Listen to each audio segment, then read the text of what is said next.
Cue music.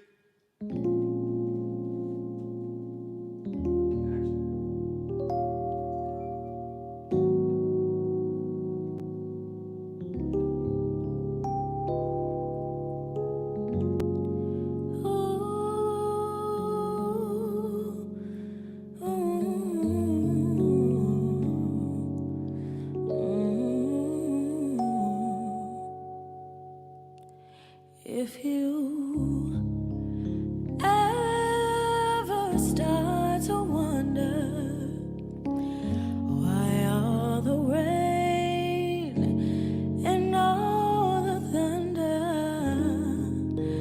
follows her around,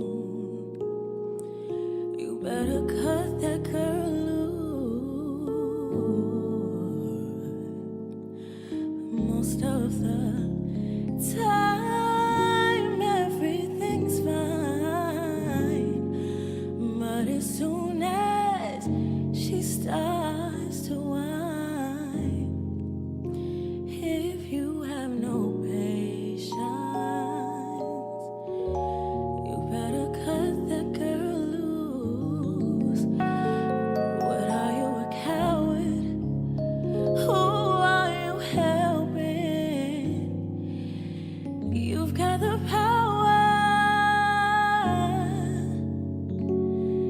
then do what you say you can, and do it for her. You better cut the girl loose. Set her free, let her be. Oh yeah, it'll be.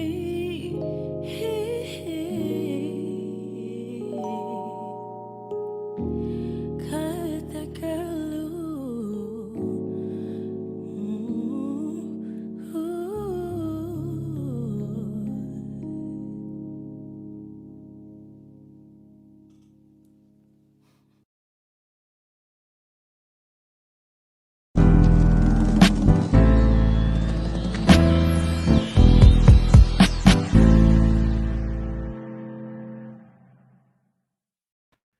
Y'all already know what it is, the Proof in the Pudding podcast show. And I'm your host for the evening, and I go by the name of Sion 919. I'm feeling real good. I'm feeling real mellow after watching that video. Her voice is amazing. I'm excited to have her on the show, y'all. Miami recording artist. She's in the building, y'all. Let's make some noise for Ivory Liana. What's going on? Hey. Yeah, how you doing? How's everything? Everything is good. How are you? I'm doing good, y'all. I'm excited about you being here. I just seen the video right there. They just saw what it was like. What was the experience like doing that performance? Okay, so that was a very unplanned production.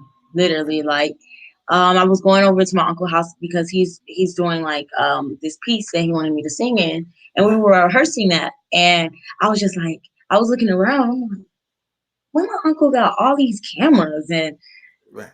like he had a setup, he had the piano, he had the computer set up, he had the mics, and I'm like, wait a minute.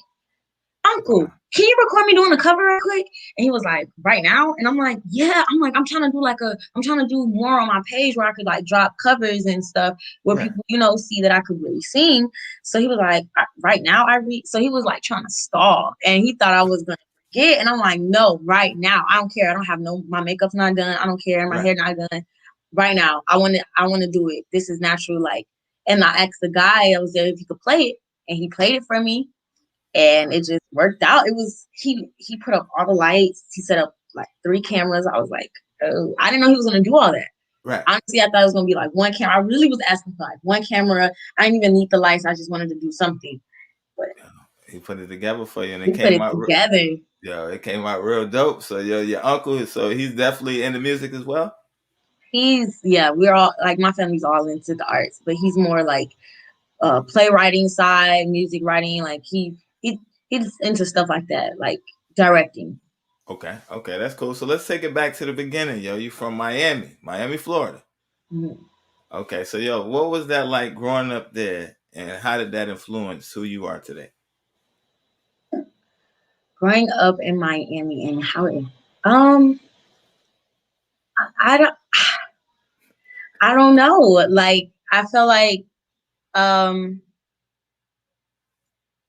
it is a culture down here. Everybody, I feel like me growing up as a singer, me growing up as a singer was, it's not like common down here. It's Right, more like dancing. They're more into like dancing. They're very fast paced, rapping and stuff like that. So it's not a lot of like singing going on in right, this area, especially classically. Because before I sung this, I was classically trained, so it was really different. But my mom tried to keep me like grounded in arts wherever it may be, whether it was dance. I danced in high school, so I was right, involved in high school. I did music production in high school, so I was involved there. I did musical theater in middle school, so I was like always active right. doing art. So I think that really helped me decide that okay, yeah, we're gonna work on this. Or I like doing stuff like this. I like the art, any wherever it may be. I like it. Yep. So And that's definitely dope, yo. So you have a creative side. So let me ask you, around what age did you first realize you could sing? um, I was. This is gonna sound. I would say like 4 or 5 About because I would say 4 or 5 because I could remember, like I could vaguely remember me walking around at I'll go visit my dad in Chicago, me walking around in my backyard, in my grandma's backyard, like right, singing songs like no no no no no you say. So right, I was singing like radio songs or whatever, but that's when I realized that I was like, I'm gonna just right. singing radio songs. Okay, so you started singing the radio songs, so now you realize that that's something you like doing. How was it in the beginning with your How did you create your sound and get your style to where it is now from when you first started? Whew. Right, So I started in high school, right, but I did not take it serious. I tried, but I honestly, I really, it's me. I eat myself up. Like I beat myself down. So I kind of was like, I don't know, people want to judge me. People are not gonna like this, and I'm gonna like this. And I was really trying to figure out who I wanted to be, like how I wanted to dress, what I wanted to look like. Are people going to accept me? I'm not, what's popping. So it's like it was all that played a part in my discovery. And then it wasn't until I went to college. I sung for Bethune Cookman Concert Chorale, and I was around a whole lot of different singers from everywhere, wow, and it helped me find my voice because in Miami, it's I'm not. It's, everybody can't. You're not right, surrounded by a whole lot of singers and a whole lot of talent like that. for sure, And you got one sound, you got one voice. You could sing. She could sing. She could sing. Whatever. But it right, wasn't until I got to college and I was in a choir where it really shaped and molded my voice, and it made me realize like you're not just a soprano, girl. You could sing low, or you got a real like you could sing in chest, like you got a real deep feeling. Like I don't know. right, It really helped me discover it was my classical voice that helped me discover my sound, honestly, because I realized singing Negro spirituals, I loved it so much, and I was like, what sounds more like that? And it's like R&B soul, like right. that's like that give you that feeling that you can what's the word I'm looking for? You can make people feel how you want them to feel through your voice, not Right, just the definitely. words, but the voice and Right, the sound. right. And we was talking about that earlier, the voice being an instrument. You definitely have control. You definitely learn how to master your sound.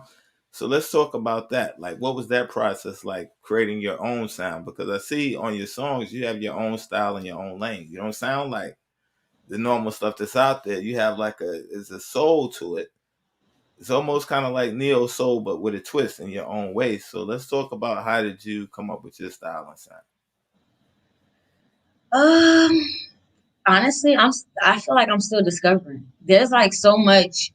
that I do different every time I go into the studio, like, or I try to choose a different beat just to see if I bring out the same sound Right. or is it something else. Like, I don't I don't necessarily think I found it yet. Like, I know people hear it. Y'all may hear it in my voice, but like I don't know if I really like grounded into it.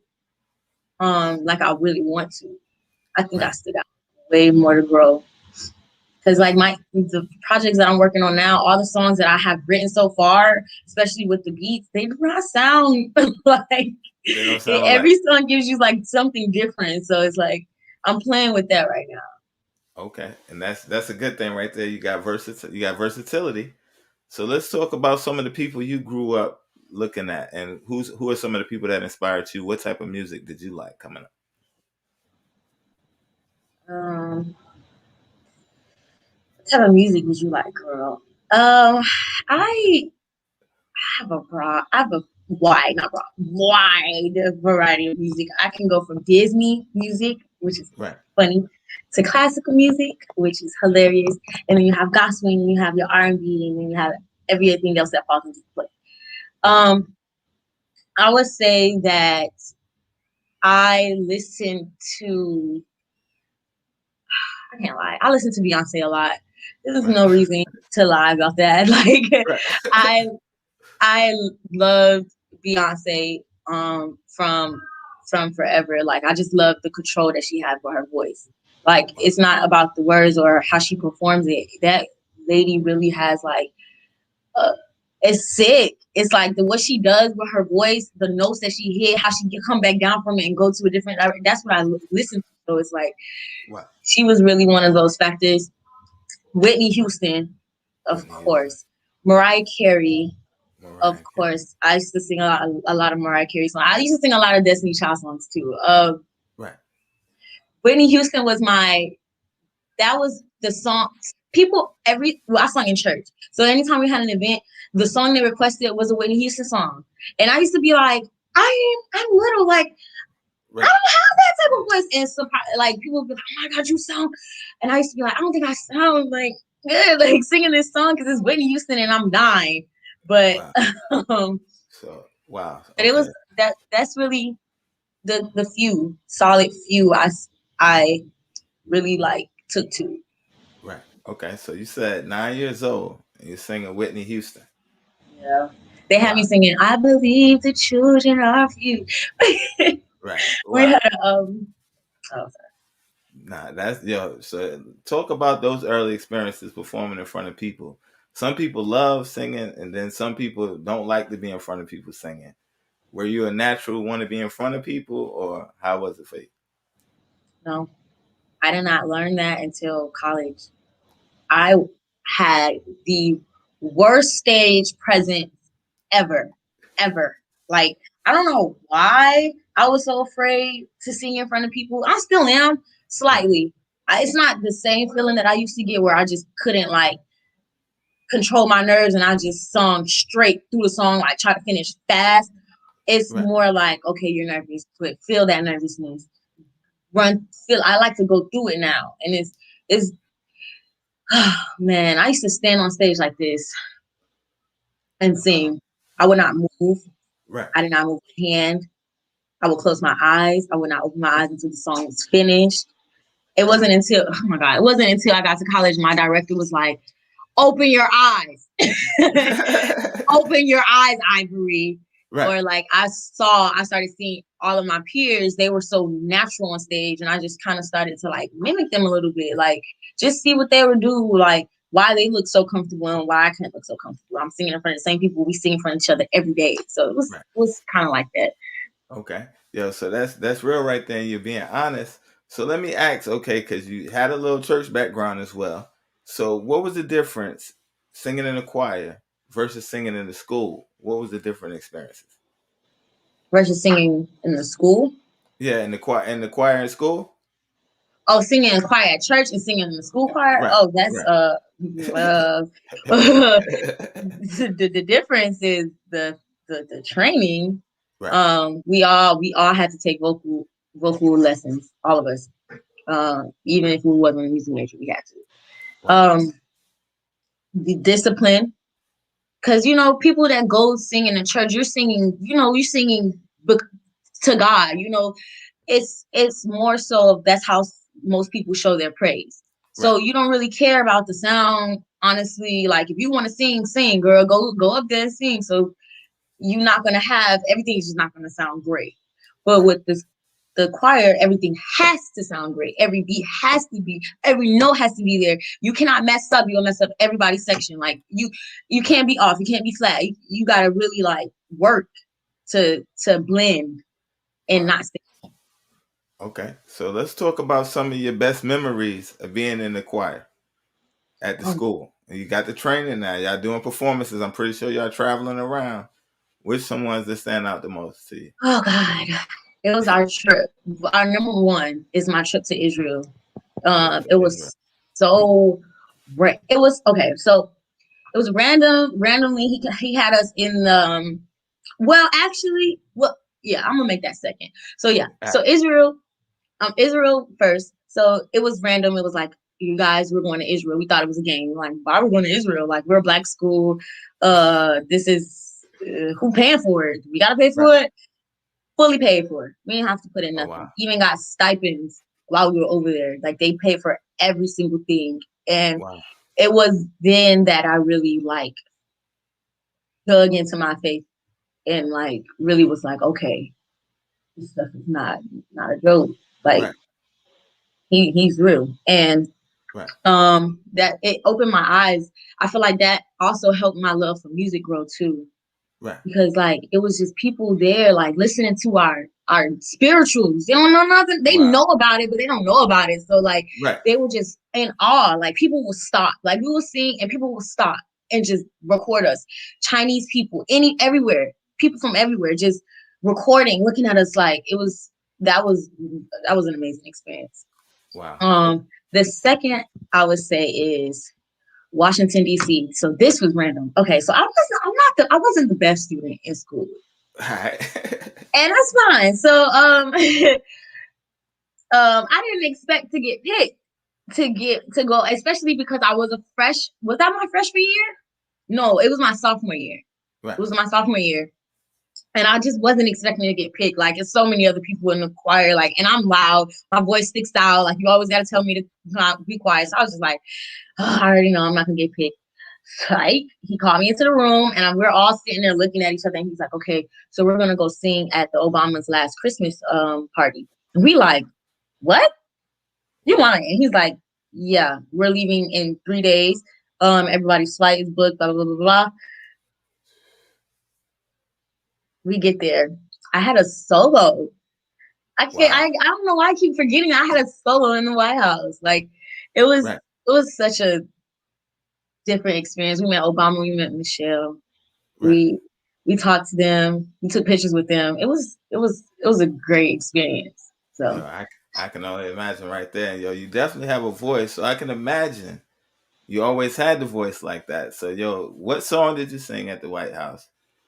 And I know you it killed was them. called Mary Had a Baby. Right. So Wow. I don't remember who it was by, but I remember when I heard the song, it was I was just like, I want to audition, but I don't know if I can sing it. It was really cool. Wow. And so It's a you Christmas got it. song.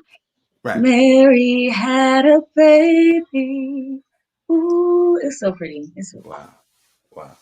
So, what was their response to your voice? What did they say? I think people enjoyed it. I really didn't, because it was just moving. Like we were in the like it was like a show. People were walking into the party. We were like the people outside, like Right. not outside, but we were like we were right there before they got to the party, the entrance. So Okay. it Gotcha. was like they were walk. Some people walked, some people watched. So it was just like everybody got a chance to shine, basically, because it was like it wasn't a big group of us, but it was pretty big. But we were able to capture people's attention. So that Right. was pretty. Like I didn't really think about how they reacted. Everybody clapped for everything, so it was just like, damn, this Right. experience Yeah. is. I don't even know who these people are, but they probably very important. Like, Right. Yeah, that's a fact right there. So yeah, you do the White House. So you starting the game already up here because like you don't perform for the president. So let's talk about. All right. So this was high school. What happened next? Well, that was college. That was college. Yeah. What happened in high school? Well, high school was different. So, mind you, I only sung in church choir. In Right. high school, middle school and high school, I was like doing musical theater work. Okay. I was singing, but I was acting too. But I was mostly singing. And it was like Right. musical theater songs and stuff like that. So, it wasn't until, well, when I was in music production at Miami Lakes Tech, um, I was singing on like everybody. We used to make our own beats in class, whatever, and me and my friend would just sing on our stuff and stuff. That's when I really was like, oh, I really want to record. And people were asking me like, can you record for me? Can you record this song? Can you do this? And, and I was like, okay, I Right. guess. I don't know what I'm doing, but okay. And that's when I was like, oh, this is cool. Then I went to Northwestern and I was in payback drama, Right. and we were just doing shows. So I tried to get the lead and everything. Any solo lead there was, I tried to get it just because, it's good to get exposure. I like to learn new music and I like to master Right. new music. So that really was my purpose for trying to get, those parts. Right. But I was able to sing like the national anthem every morning before school. I know those kids like were so tired of me every morning at 8 a.m. on Northwestern on the mic. And then I got a chance to sing at my graduation too, which was awesome. Like that was an experience. Not many people can say that. So I got to Right. sing the national anthem and a solo. That was pretty cool. Okay. So let's talk about the graduation. What solo did you pick to sing, or did they pick the song, or did you They pick picked a song. It was a Jesse J. Not Jesse. Is it Jesse J? Yeah, it's Jesse J. What is the song called? I can't remember. It's I stare at my reflection in the mirror. I can't remember the song, but right? it was hard to sing at the time. I could probably sing it now better than I sang it in high school, of course, because I have way more Right. control. But that was a challenge. That was okay. So let's talk about some of the most challenging songs. That was one of them.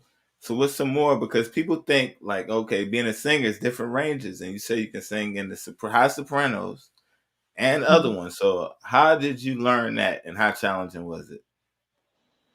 So my mom put me in vocal lessons when I was young. I would say she put me in vocal lessons around like fifth grade, fourth, fifth grade.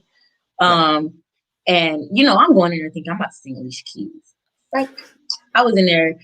She had me singing Edelweiss, the small whatever, singing all these small little classical songs. Right. um, and oh, you know what? I forgot. I'm skipping all over. I was in the choir, but um, Right. I lost my train of thought. But yeah, she had me singing all those classical songs and stuff like that, and then which groomed me to actually in middle school. Before I was in theater, I was in the choir, but the choir program was only shut down, so I was only in it for a year. I think that's why I overlooking it or whatever. But Right. that's another way I learned more classical music. I actually used one of the songs there, and it was a challenge to sing that song. It was in Italian. It's called Panis Angelicus.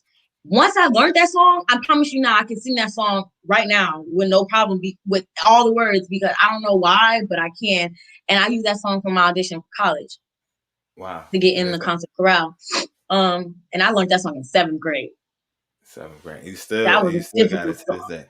Oh, I'm Wow. not gonna forget that song. It was so hard to learn. I'm not gonna forget that song. Wow. How long did it take you? So you said I it's can't even in remember. I just know that I can't forget it because that's how much I practiced it.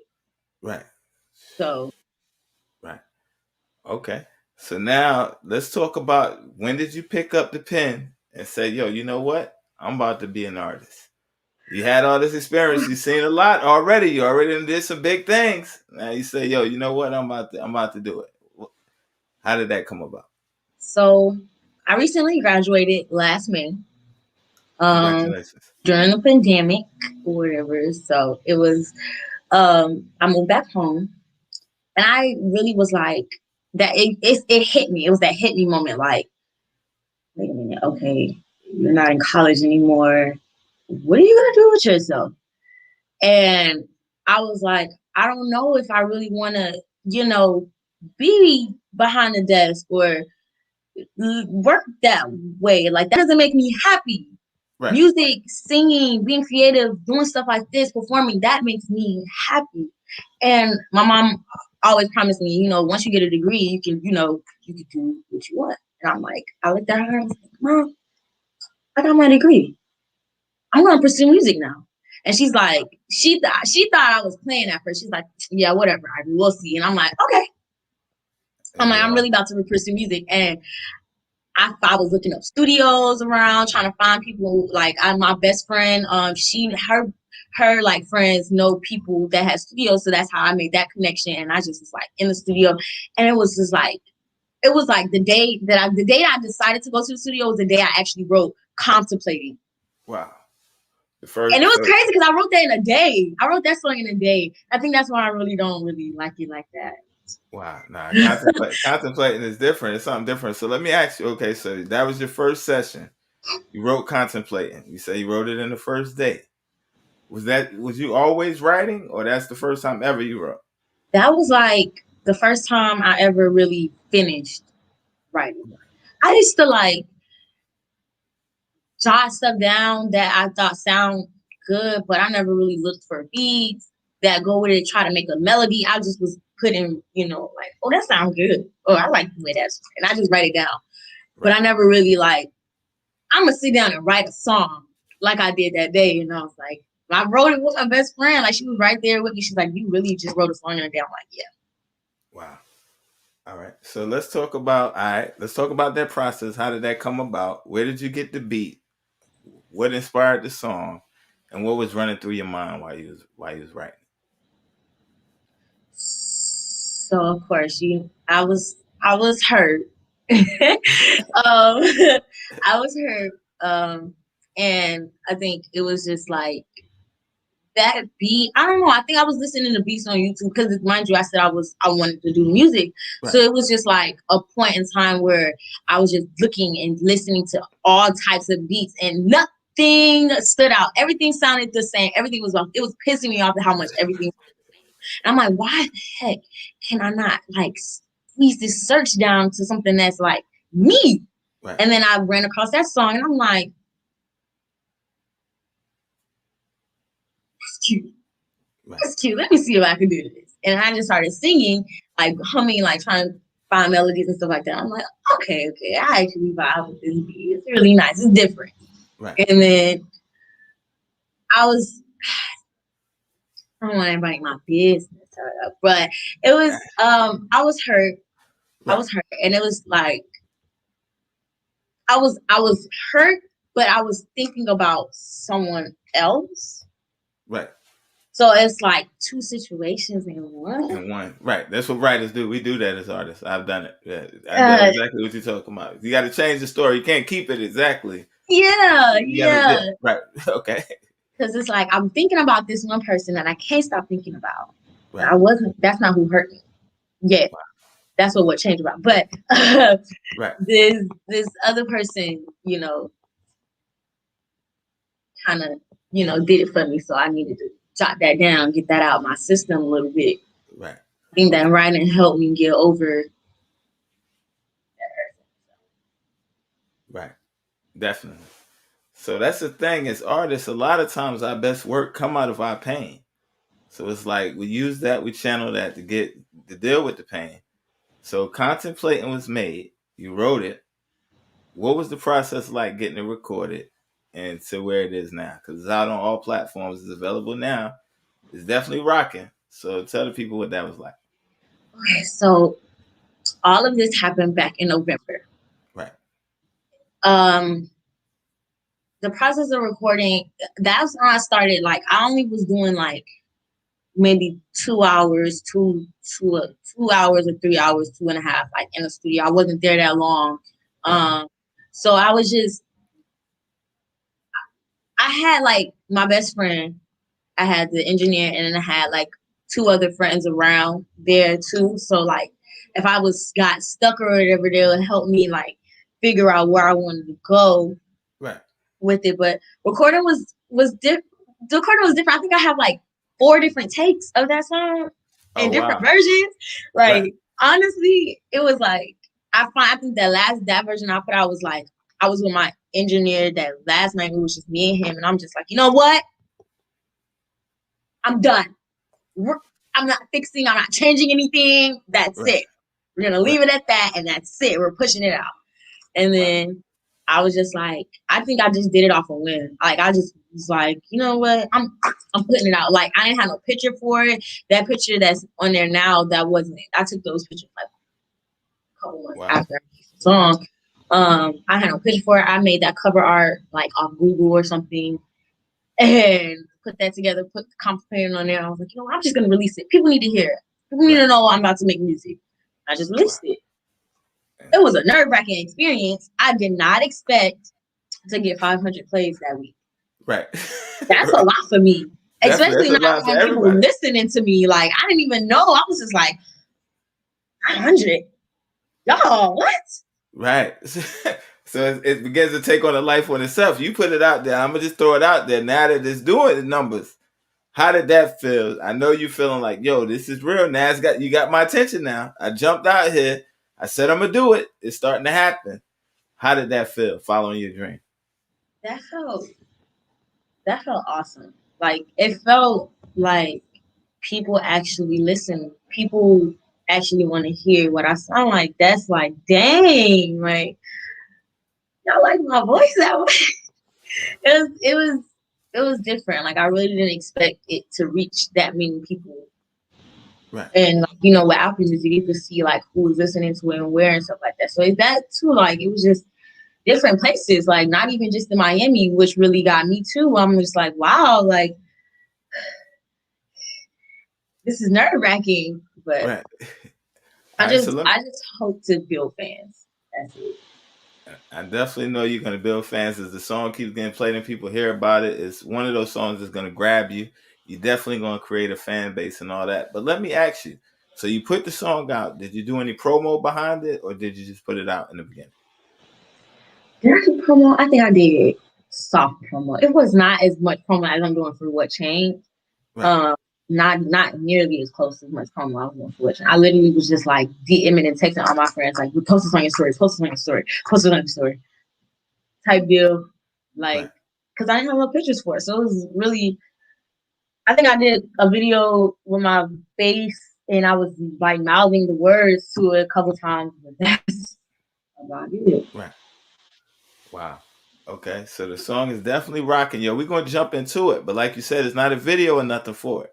So I'm going to play the Not yet. audio. It's coming. You know what I'm saying? So they getting it for the people that ain't familiar. They getting the exclusive here of the song Contemplating, and we got what changed later on in the show. So what's gonna happen? I'm gonna mute my mic because I don't want it to mess with the audio on the record. Mm-hmm. I'm gonna mute your mic as well, but I'm gonna leave the video on you and us because it's not a video for the song. That's cool? Okay, no problem. I bet. Here we go. You can introduce it. You can introduce it because it's the world premiere. SDS Radio, the proof in the pudding is going down. Yo, all right, she's in the building. Yes. Contemplating Ivory Liana out on all platforms, y'all.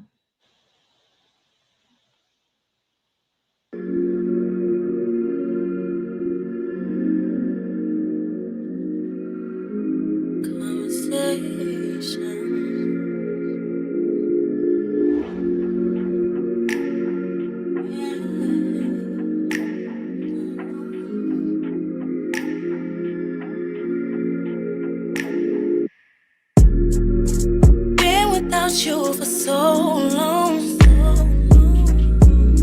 and I can't stop thinking about you. Can't figure out what it is about you that keeps me so damn high on my mind. Is it your touch? Is it your conversation? Intuition got me contemplating. Is it my imagination? I'm just saying.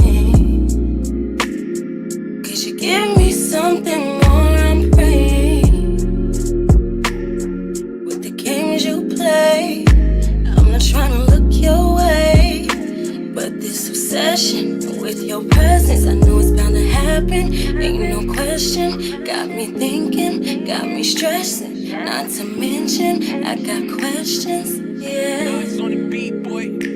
Are you really for me? Do you really see we? Could this really be something that happens? Is this really just what I've imagined? Are you really for me? Could this really be we? Could this really be something that happens? Is this really just what I've imagined? Is it your time? Is it your time? Is it your conversation? Intuition got me contemplating.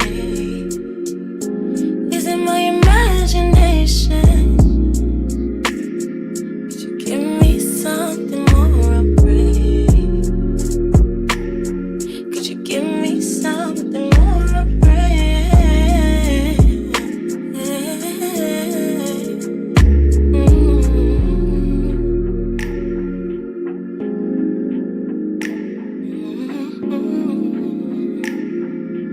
Now it's on the beat, boy.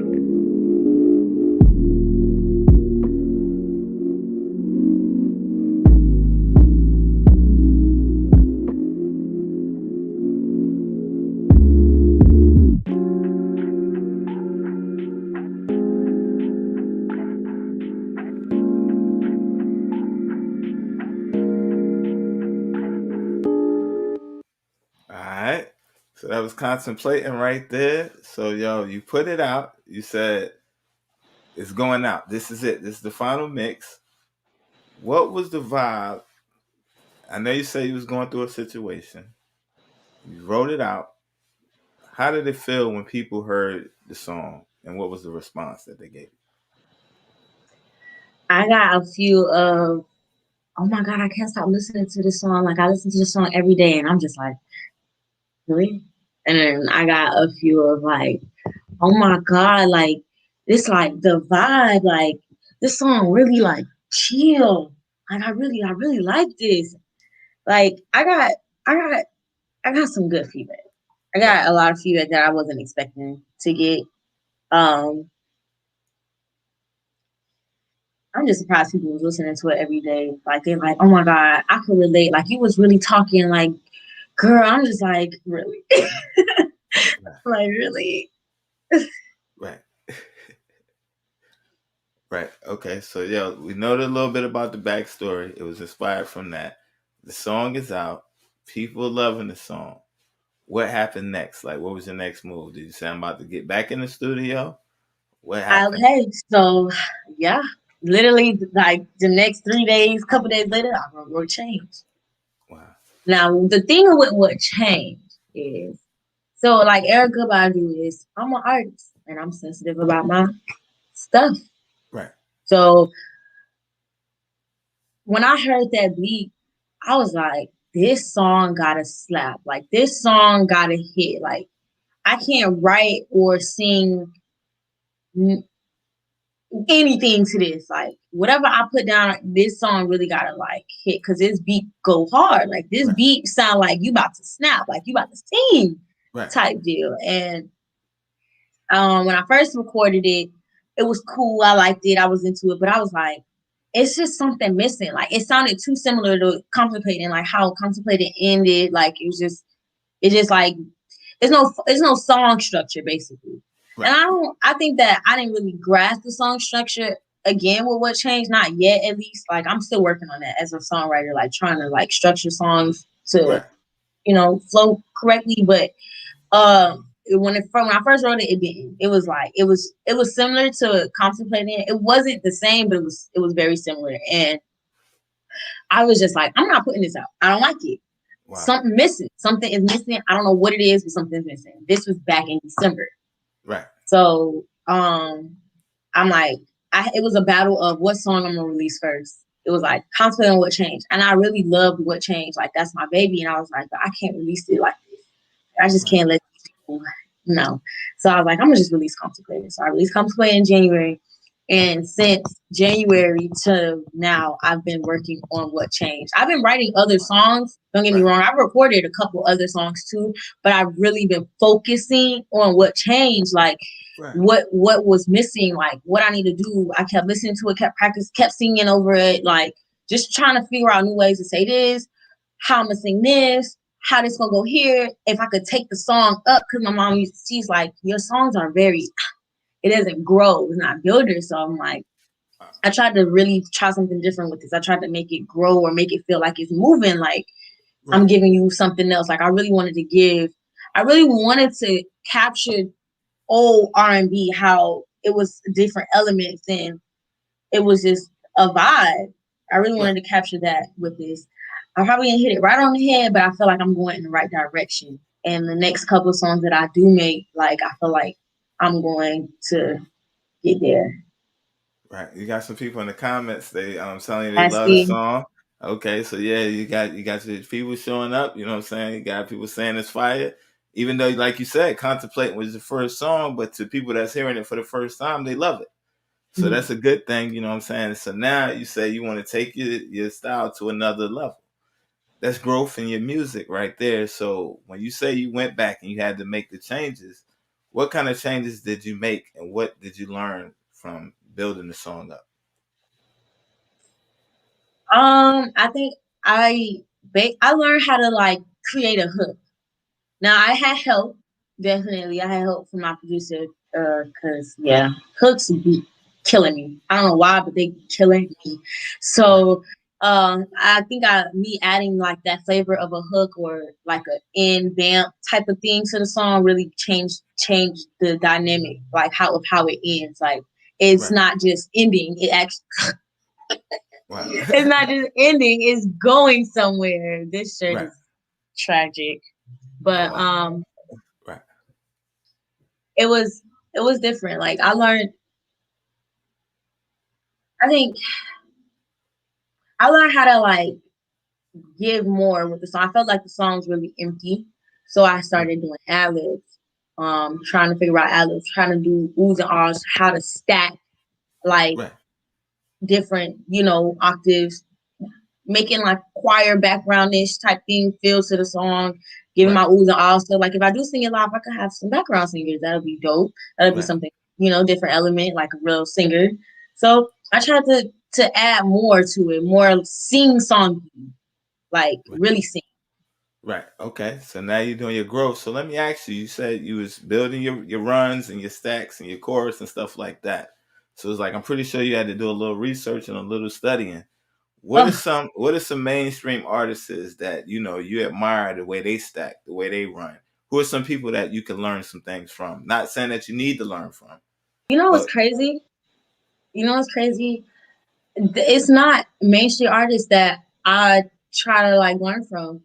wow, Remember, I said I was in a choir, and I was surrounded by a lot of talent. No right, kidding. And I don't know if he's not going to be on. He probably will watch it later. But Derek Bynum, wow, I don't know, like in college, he used to make all his music. Like he used to do everything from scratch off his Mac, and I used to always be like, how the heck are you able to do this? Like whole like vocal orchestras in the back with ooh, like different things going on. I wow, used to be like, oh my god. So I listen to his music and like I try to like get that vibe, get that feel of how to like do these oohs, how to stack my oohs, how to make my oohs fit in the song where it's not like it's just average, but that's a part of the song type wow, thing. Like he dope. There wow, are artists that, do that, but not really. You got her and right, Jasmine Sullivan, of course. Let me wow, check. Her and Jasmine Sullivan, yeah. They are very both talented singers. Any chance I get, I try to sing any one of their songs. Any chance I wow. get. Okay, so let me Just ask to you. mimic them. Let me ask you from just your personal experience. All right, what's your favorite song to sing from each one of them, from her and Jasmine Sullivan, right now? What's your favorite ones? That's not fair. That's not fair. That's not fair. That's not fair. Um, I like her every kind of way. Every kind of way. Um, and Jasmine Sullivan has too many songs that I just love to sing from her. Like, So if she called you, I need you bad. I have bodies. I love to sing stuttering. Um, if if um if if I would forget him, that um Jasmine is my all right. So let me ask you. Let me ask you. I'm gonna turn the fire up a little bit more. I'm gonna make it. We're gonna double or nothing. So if she called you, they doing the honors for Jasmine Sullivan. They say, yo, we want you on the bill. You're gonna perform one song. She's gonna be in the front row, honoring, giving her a tribute. But you can only pick one song. What song you singing for? need you bad, Need you bad. Wow, bad. wow. Yeah, she's showing a I'm gonna lot of emotion. practice. I'm gonna practice for real, so I can make sure I hit every last one of those notes and runs. But yeah, I need that definitely. She really ate on that song like for no reason. She did, yeah, and she's definitely a beast, and she definitely. The thing about Jasmine Sullivan, like she's incredible. It's like, but do you notice? And let me get your outlook on it. For artists like that, they don't get the big shine like they deserve. For the artistry that they give to the game, it seems like they don't get the mainstream exposure. I'm sorry. I said the artists like the Jasmine Sullivans Mm-hmm. is like everything that they bring to the game, and they're so talented. But it's like they don't get the big exposure as some other artists that have the name but don't have the talent. I said I wanted to get your take on your outlook on that. Um, I think that artists like that, the ones with the true talent and the true gifts, they are not looking for that. They're not looking for that mainstream. They're not looking for that out in the forefront, view, because the people that really enjoy their music or really listen to their music, it's everlasting. Like that's something that's gonna last forever, type Right, thing. Like that's real music, and it's like they came to a point where they're like, I'm gonna put out real, you know, I'm gonna let you feel like this is real soulful music. It's something that you're gonna appreciate. It's something that you're gonna sing forever until you're like 50, 60, 70, singing your right, grandchildren.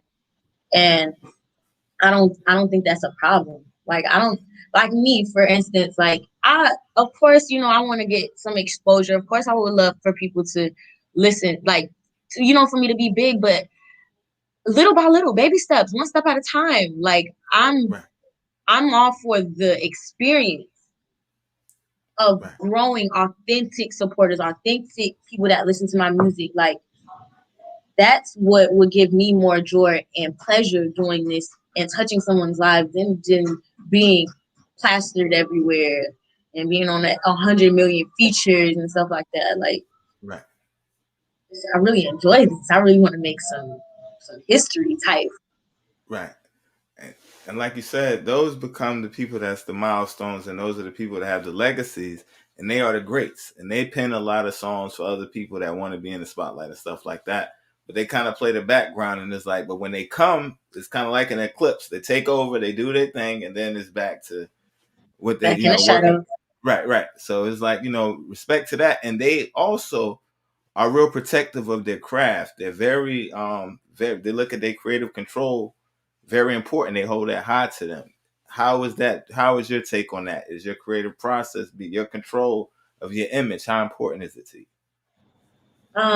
Well, now that I'm like really getting into that, really starting to focus on a brand and focus on the image of what I want to put out, I feel like that's important to be on top of it. It's important to care and not to not just put on and just walk out in anything and take pictures of anything or perform in anything.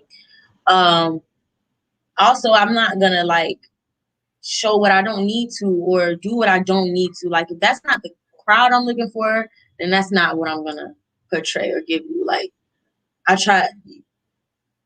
I'm trying to think of a word. Right. This freaking shirt is really. I should have just wore something else, but um, I yeah, tell you, it. I tell you what, yo, we could throw to a video if you want to go get it right real quick. We'll throw to No, the it's fine. Okay, okay. I'm probably gonna just do this. I'm gonna just button up all of them. All right.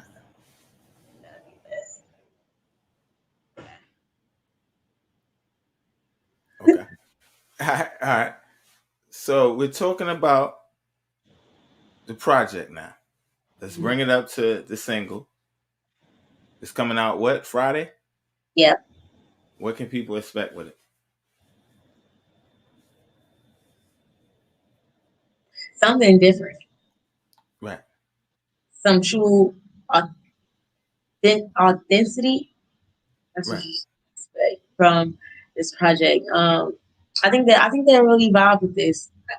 I I really love this song, and it's crazy because I'm really scared to release it. I am Right. terrified to release this song. Right. Why you have what so That's why it was apprehensive? supposed to be released last week. I'm too nervous because it's like I care so much and I work so hard on it. I would hate for people not to enjoy it or like, Yeah. and I shouldn't think about that because it's up to the people. But it's like this is my like. All right. All right. We're gonna play it in a few, but I'm gonna let you know. I listened to it earlier and I love the song. I love the song. I could tell that you put a lot of thought into it. How did you find the beat and how did you come up with this one? YouTube. I found a video on YouTube. All my those two beats I found so far basically been off YouTube, but B Right. stars. Um, it was it was a her type beat, and I love her, so I was like interested. I'm like, okay, maybe they could actually make something that's actually real R&B instead of these fake R&Bs with I don't know what they making these days, trap soul or whatever. But it's crazy. It's so hard. They make everything for rappers too. Right. We're gonna talk. That's something I'm. But We're gonna talk about that. We're gonna get into that later because I see you have an R&B, that old R&B soul sound. We're gonna right, talk and about they that don't later on. make music like that no more. So when I found that song, I was like, oh yeah, I'm gonna. I need to write to this. I don't care. I'm gonna write to this Right. and figure it out. Wow. But yeah, they perfect. It was like it was perfect. I never expected to run into something like that. That was something that I would thought I would have to build with the producer. Like I would have to watch him make this beat like piece by piece. Not that I would run into something like that. Yeah. All right. And being an artist, yo, you just spoke on something that every artist they deal with. The fans, they never see that side. Finding a beat, the process of going through beats. From your point of view, because I know how I feel about it. I know what it was like for me. It's like sometimes you got to go through 100 beats to find one that's okay. What's been your experience? It's written all over your face. So recently, I've been trying to find like producers that can make me beats, Right, make me beats. Like they understand where I'm coming from. They understand my style, and they give me something that's like for me. right, But I've been getting a lot of. I'll see. I'm making a lot of rapper beats right now. My vibe is a little fast. My vibe is a little rapper. You're a little slow. You're a little this right now. Like that R&B not in. I've been hearing that a lot.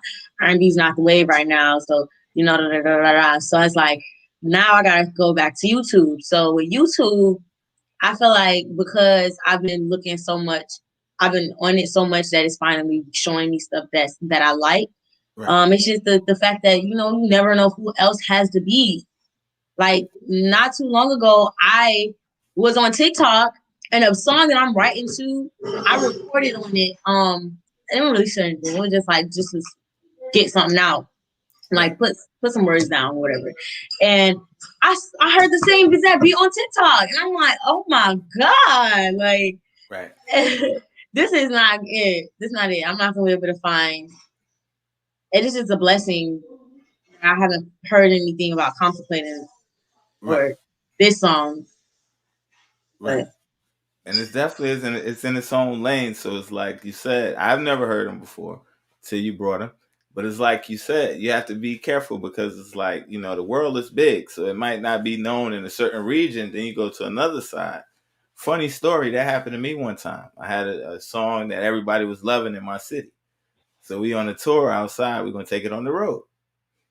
Now this song is like my go-to. This is the one where everybody gets hyped, da da da da. We're waiting in the crowd like two performances before me. my beat comes on. But I got to show that, right? So it's another group from that area. I think we was in Baltimore. So it was a group in Baltimore. They're performing over the beat. But my show is on a DAT. So it's like I can't change it around because it's already there. That was one of the worst feelings ever, having to come back 2 acts later and perform over the same beat. So after that, I stopped with that. Like, yo, if I'm gonna get a beat, I'm gonna be the only one with the beat. So Hopefully after this, I really like that's one thing that I'm really trying to do now while I'm releasing music instead of like a project, which is right, coming, but I want people to hear me so I can find producers. I right, want to run across a producer like, hey, I got something that you should listen to. What's your email? Let me send this right quick. Or, hey, I like your sound. I think I can make something up for you. I'm trying to connect. right, And it's hard down here because all the producers down here are rap. Everybody wants to rap. So literally, if I was to get a studio, they'd be like, what do you do? You rap? Are you like, do I right, look like a rapper? Like, no, I don't rap. right, Like, and then I had somebody try to convince me to rap. Like, no, I don't rap. I'm not a rapper. I don't even know how to do that stuff. Like, right, it's hard enough for me to write sing songs. Like, right. but it's uh, Yeah, and there's so that's many rappers these days. Jesus Christ. yeah, that's the thing. It's like, yo, 90s, 2000s, a lot of good R&B, a lot of good soul ballads. You don't get a lot of ballads nowadays. It's either pop or it's trap. Yep. Or trap soul was in the middle now. Right, Singing rap. That's the sing song rap. right. So no trap soul for you, no sing song rap for you, because you can already sing. You ain't putting no sing song raps together. I don't know. I'm not putting no sing song rap. That's not my lane. I'm singing to what I'm good at. Right.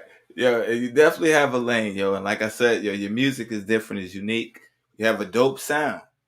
And it's like kind of like, you know what I'm saying? It's like when sometimes people have to catch up to the sound, if Mm. that makes sense. It's like because people out they ride waves, so it's like this is what's popular right now. But a lot of the most talented artists, they're doing their own thing, and like you said, that builds longevity. So I see that you have a variety of sounds in your music, but you have a different sound. You know what I'm saying, that you're creating, you're making your own. So with the new single that's dropping Friday, what can people expect next after that? Once it comes out, what's the difference with the promo for this one versus the first project, Contemplate? Yeah, this promo was thought out. Like this promo, I was like, if I'm gonna release what change, I'm gonna release what change, like a real song. Like I went and I hired a photographer. I had my best friend. She's my stylist. So Right, she gave me my look. I bought my look. I had my hair appointment and what hair I was gonna do. I was gonna do straight black hair. Had my makeup appointment. I knew that I wanted to give. I told him I was like, I want a blurry effect. So he used the camera, like a certain type of thing for wow, the so that it could come out the way I wanted to. I wanted to give like that old feel, that old R&B. Like so when you look at that my pictures, it's like, oh, this she and her feeling song. Like that's what you should get from this. Like this is real R&B. right, So I really, really thought that process out. Now for my EP that's coming out, I'm pushing for mm, June 10th. I want to have 5 songs. I already have Contemplating and What Change will be on the EP. And okay, then I have the 3 other songs they're written. I'm just, my process. My process is that I can record a song and listen to it and I'll be like, I don't like it. right, Let me redo this. Or let me write this. Or how can I sing this different? Like I do stuff like that. So I have them. They're sitting in the vault. I have a good couple right now that I could pick from. right, Um, but I'm expecting like to do a video for What Changed. People oh, asking for a video for Contemplating. I just don't know yet. I feel like because it's my first song, I don't think that I should. I think I should wait until I really get the groove and really get some experience. But What Changed, I think that at least deserves a video. okay, Or something, a visual or something. right, But yeah, I'm gonna try to do at least 2 videos off that EP, and that I want that EP to like kind of be like my summer thing, my summer project. right, Gain some fans over the summer from that. So I'm looking into. That's dope right there. And some of the greatest musicians, they started in the church. A lot of the church musicians are some of the best musicians. So let me ask you, okay, from having that past experience of the musicians, have you ever thought about bringing in live musicians for your music? Yeah.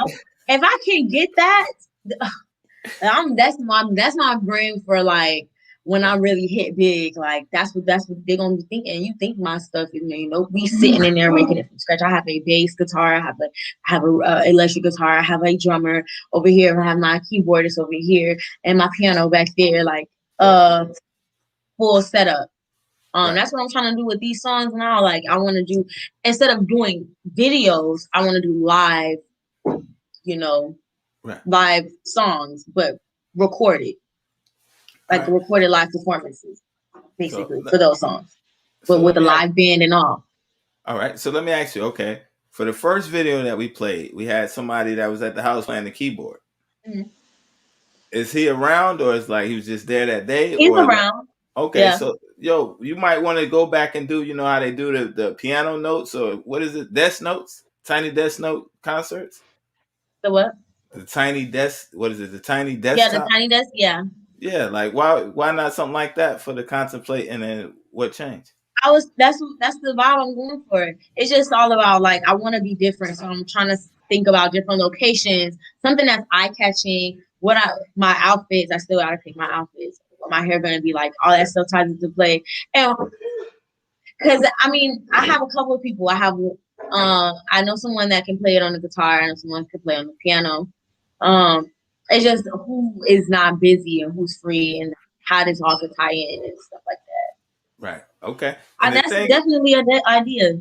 yo, I know you're gonna knock it out, yo, because I'm seeing the vision. I see the music. You definitely. The thing is, it's like the thing that might have a misconception is like, yo, you've been doing music for a while, doing your career. You just starting, but it's like when people hear contemplating and they hear what changed, they're gonna automatically assume like, yo, you're a vet in the game because you have a mature sound. It's like some people they're still learning. They have a basic type of sound, but it's like, yeah, so you coming in, you're setting the bar high coming in. What can people expect? And like, yo, what's some of the things you want to accomplish in your career? In my career. Right. Oh, is it weird that I haven't thought about that yet? Wow. I have a thing where like I don't want to think too far and be knocked down because that happens. But honestly, I just want people to love my music. Right. That's like I want people to notice me for my music. I want to hear people singing my music when I walk in the store, type thing. Like Right.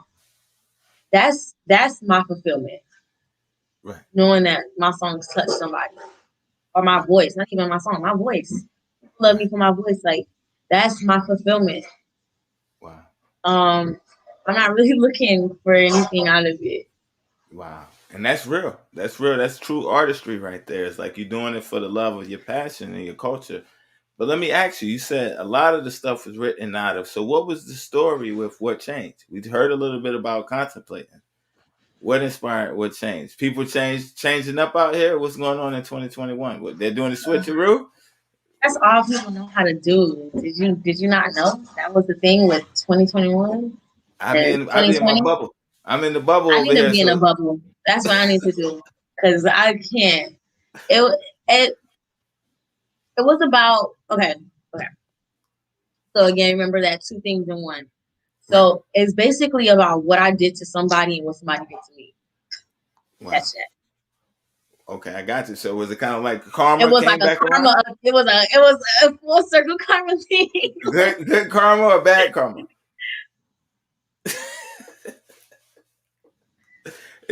Bad karma, because when somebody wants you so bad, but you don't see it, but then you see it with someone else, but they don't. The type of thing, like Right.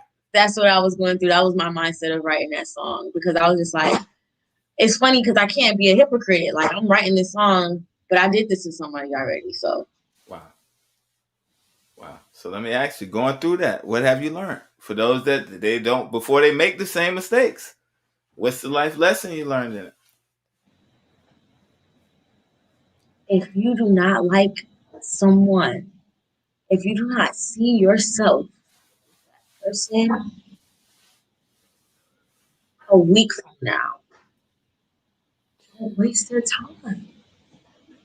If you just like the vibes, keep it there. You know, like do not let don't lead people on to really like gain feelings for you. That's evil. And I didn't realize it until I it was done to me because I did this to somebody else. Right, And it's not necessarily that I didn't want that person. It's just I knew that I didn't see it right, going anywhere further. So if you know that you have that feeling, you know, just don't even waste their time. Like it's not worth it. It's not fair right. because it Okay. could be somebody out there that actually is for them. Nah, that's a fact right there. So let me ask you a real question. How do you know when this is the one, and how do you know when this, yo, you know what? Like it's good right now, but it's not long term. How do we know? What's the warning sign for some female that may be watching and she's I trying feel to like figure it men out? are very honest. They tell you. Men are very honest. They're very honest. You guys are very honest. Like, um, in so many, and not even in so many words, a man could just say like, I do not, I'm not looking for that right now. That's not something that's, you know, that I want. I don't see myself, you know, in a relationship with those lines, anything, something like that in that area, and I run, Right, just walk away because he gonna waste your time. Because yeah, he can act like he like you, but do he might not. So, right. So so let me ask you, a lot of people they debate about this. Let me ask you, being a female, hmm, can a man and a woman be friends and not take it to another level? I think so. I have a lot of guy friends that I haven't taken it to that level with. Like, I think so. Right. I It's just a certain, you know, it's certain levels to that too. Like men, like people gotta understand boundaries. Everybody does not understand boundaries with other people. And right, I think that that's how men and female friendships can like get misconstrued because y'all friends, but men sometimes if you're not getting enough attention from the outside chicks, and you got a really close friend, of course he's gonna start flirting with her. He might not mean anything about it. It's just a natural male instinct to flirt. And you know, for her it's like, okay, oh wait, maybe he right, like me. We friends. We actually right, get along. So this is more. This is something. Like stuff like that. It's so simple that you could just avoid by right. but it's just I think that men and women can be friends. Just be friends. It's okay to be just somebody's friend. You don't have to look at them like that. Okay. And I feel you on that, yo. So since we talking about the why change, right? What change? What changed? People get together, right? It's cool in the beginning. They're friends. Cross the line. Now it's awkward. Friendships get destroyed sometimes. What changes, in your opinion, and why do people change after feelings get involved? Feelings. Feelings when feelings start getting involved, it changes. It can change for the better or for the worse. Either they get feelings and they like, okay, I like this person, but I don't like this. I don't want to be with that person, so that can change it. Or I like this person too much. I don't think they like me that way, so let me go. Or it could be like, I like this person. This person likes me, but we're trying too hard, so that can ruin it too. Right. So many different ways. So okay, what changed? You go through a little situation, you learn from it, you're in the studio. Beat comes on. Was it as easy as the first one, or did you have to struggle to write it? How was that process like coming up? That honestly was easier than the first one. It really was. I don't know. I was like, what changed? And I'm like, oh wait a minute. Right. Oh wait a minute. I like that. Wow. Okay. So yo, I think they're ready to hear it. Yo, it's dropping on Friday on all platforms, correct? Hmm. All right. You wrote this song? Yes, I did. Yes, All I did. right. Okay. Okay. So yo, we're That's gonna why it's throw. my. That's why it's. That's why it's the baby right there. Okay. So yo, I got the audio. Do you want me to keep the camera? We're gonna keep the camera on you again. Okay. Cause yo, you had some you put some emotions in this one. This is the baby. This We're is the gonna base. drop it. I'm gonna mute the mic, but I'm gonna keep it on us. You ready? Go ahead and introduce it. All right, guys. You have my brand new baby. My single is What Changed. I've been working on this for so long, and I hope you guys love it. I hope you enjoy it. Um, Here we go. Let's do.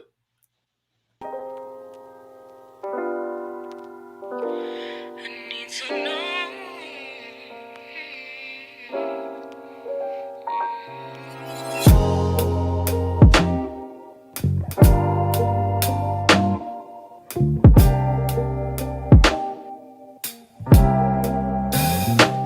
what changed. You was feeling me, your feelings mirror me. I gotta know what changed. You was into me, switched up your energy. Could you tell me what I did? What changed? Nothing to say. I need to know.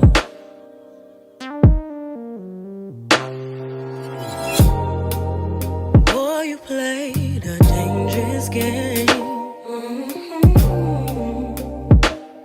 How could you switch up that way? What we had, it was special, magical. But now I'm feeling really disconnected, very much neglected. We used to have a strong connection, yeah. And you not stepping how you were stepping. You cut me off, got me going crazy. I'm so lost. I don't want love if that's the cost. Yeah. Got me feeling crazy. Got me about to lose it. I really need to know what changed. You're not the same. Yeah, I'm the one to blame. Got me going crazy with the games you play. When you're not involved, I would've risked it all. Why you cut me off? Leave me in the dark. You had a place inside my heart, but you ain't care, no, not at all. You got me going crazy, baby. Cut me off without a thought. I was shooting you right from the start, but you ain't care, no, not at all. And I just wanna know what changed, what changed, what changed, what changed.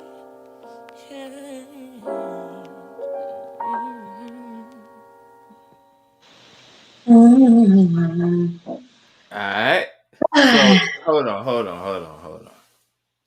Because you flexed on him on that song right there. You went in so many different ranges. And like you said, you was working on the riffs and stuff like that. So I see the stacks, I see the chorus. What was the recording process like, and how was it different from this time and the first time? I have like 30 takes. I kid you not. I kid you not. Because it was sometimes, and I literally will record a new one every time I went into the studio. Wow. So some days I sound this way, some days I sound that way. Some days it's right on it, some days it's not. Right. I can do like 10 takes in one night and they all sound different. Literally. And it'll be like and through the whole take is something in there that I just hated and there's something in there that I like. It was very interesting experience. Wow. To a point where I was just like, you know what, I'm gonna just have to plug in. I'm gonna just have to figure out how to add this in there or something like, or can we take that and put that all the way in the background and bring it out since we can't use it in the front, you know? Like it Right. was like so. Okay. So that how was that process like? So now you're learning about stacking and put it in the back, put it over here. So how hands on are you? Do you leave it up to the producer or are you in there saying, yo, let's try this, let's do that? What's your process? I am what so hands on. I know he's annoyed. They be so annoyed with me because I be like, what is that thing you do when you or what's that sound at that? I don't like that. I don't like that. Can we go listen to some another take? Let me just listen to another take right quick. Maybe we can see like if Wow. Wow. Okay. And they're keeping their cool. They're professional about it. But at the end of the day, I know both sides. yeah, I know They they're like, they but on the other side is your art, is your music, and you're definitely passionate about your music, and there's a way that you want it to sound. So let me ask you, James Brown in the movie, they say he had his musicians. They would pay a fine if they was off beat, if they messed up. But we know James Brown was one of the best entertainers in the world. right. The show was great, but they said being in the dressing room, if you messed up, was a whole nother problem. What type of artist do you think you're gonna be when you have the band and you have because it's like you seem like I'm a perfectionist.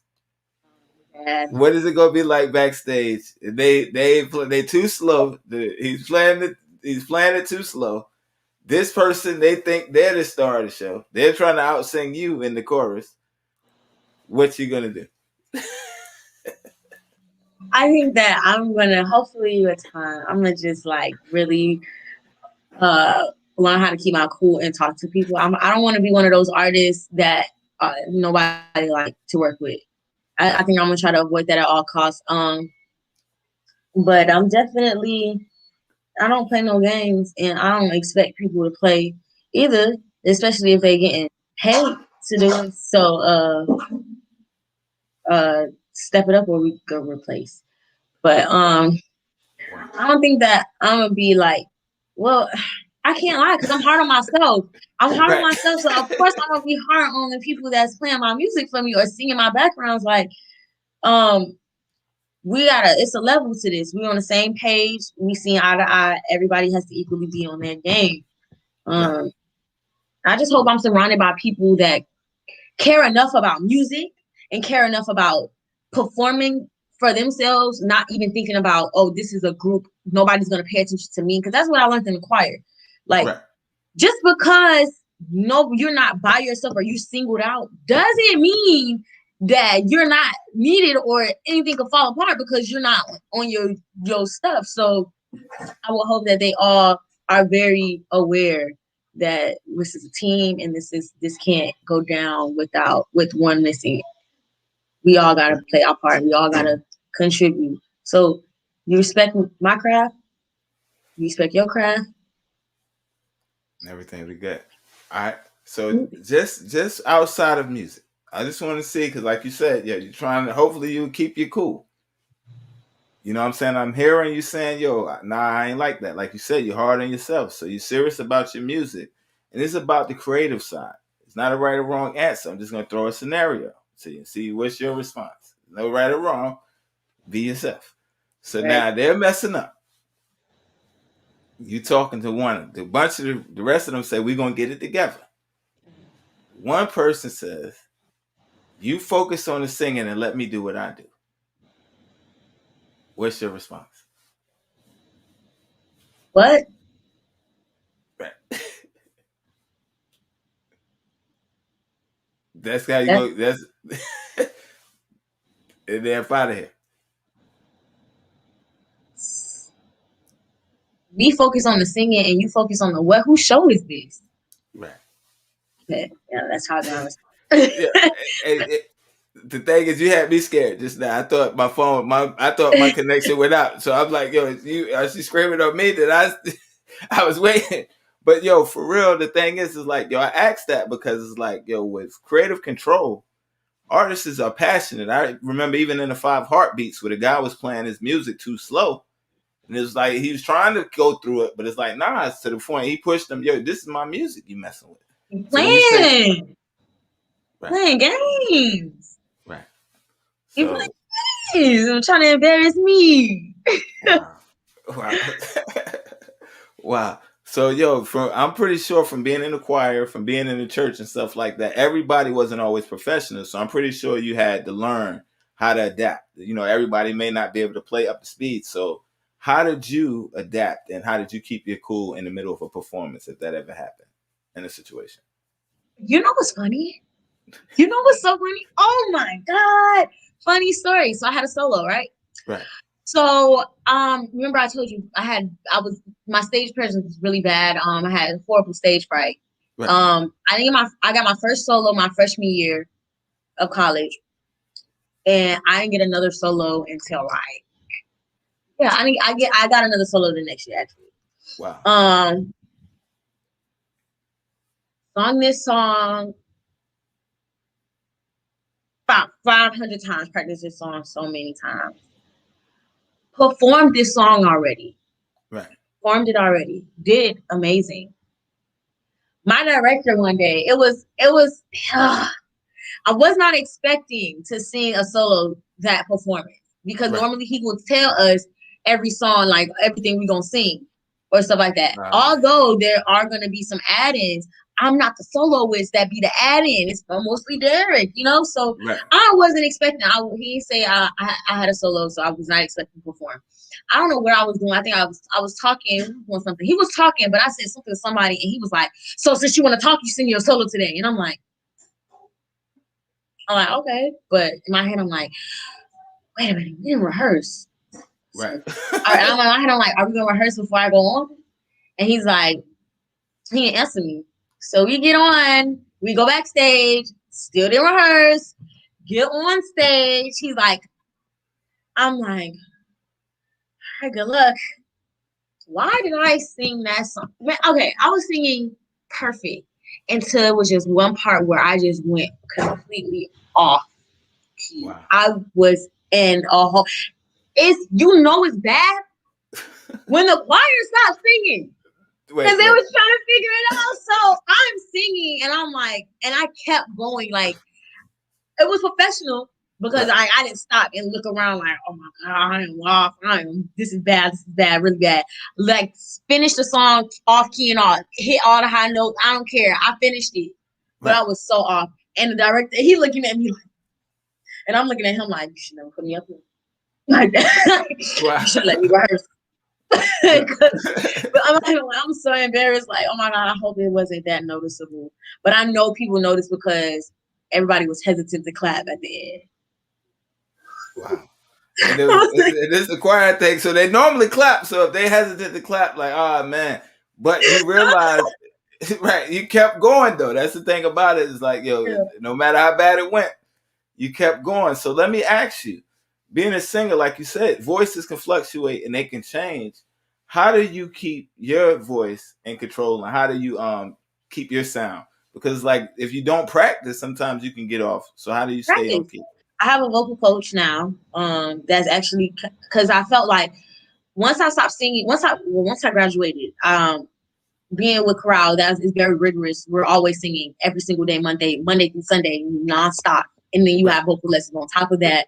And like you're just singing all the time. So I went from singing every single day, COVID hit, boom, graduate, boom, not singing no more, like singing like classically or having my lessons like I did. And because I could sing, so it's like that's fine, but I know what my voice did sound like Right. compared to what it sound like now that I'm not as singing as much. So I got me a vocal coach that's bringing me back to my roots, like because I need to make sure that I keep my control and I keep like everything intact. Make sure that I'm not losing it. I don't want to be too airy. I don't want to just sound like I'm just out here singing out without no practice or anything. So Right. I keep me a vocal coach and I do vocal exercises often and that's about it.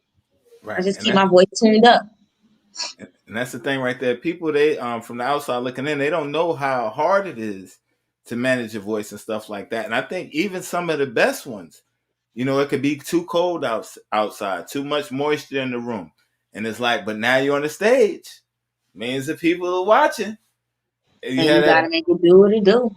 yeah. But it's like sometimes they don't make it. They don't always make it do what it do. It's just always important to keep great vocal hygiene and everything. Just be very cautious of your voice because it could give out. Like it could be a time where it's just like, all right, you done singing. Because I feel like that happened to my mom.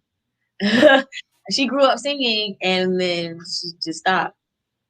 Like so, it's like take care of it. Wow. And I Wow. think a lot of people, a lot of singers these days, the ones that sing with all that auto tune do that. They don't take care. So Right. when you just not taking care and you just out here just plainly singing, of course you're gonna run into a lot of vocal problems. You're gonna be at the doctor a lot. Right.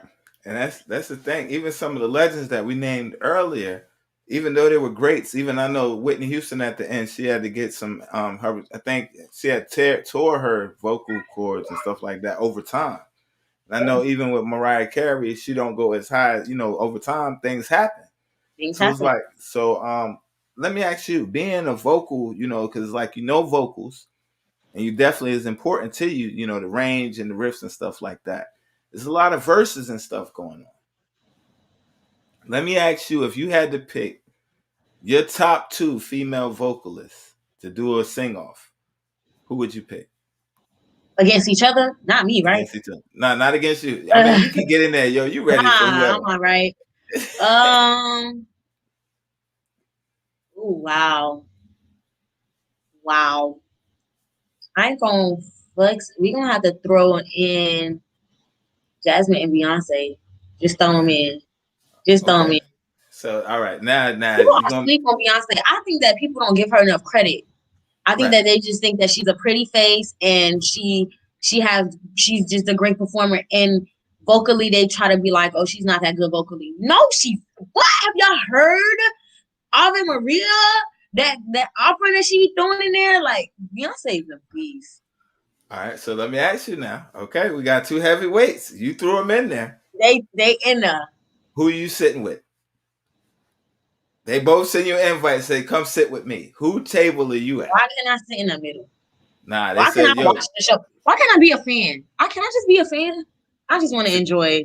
this particular one, they want to know whose I side don't you sit on. want. I don't wanna. That's not So fair. who do you think will win?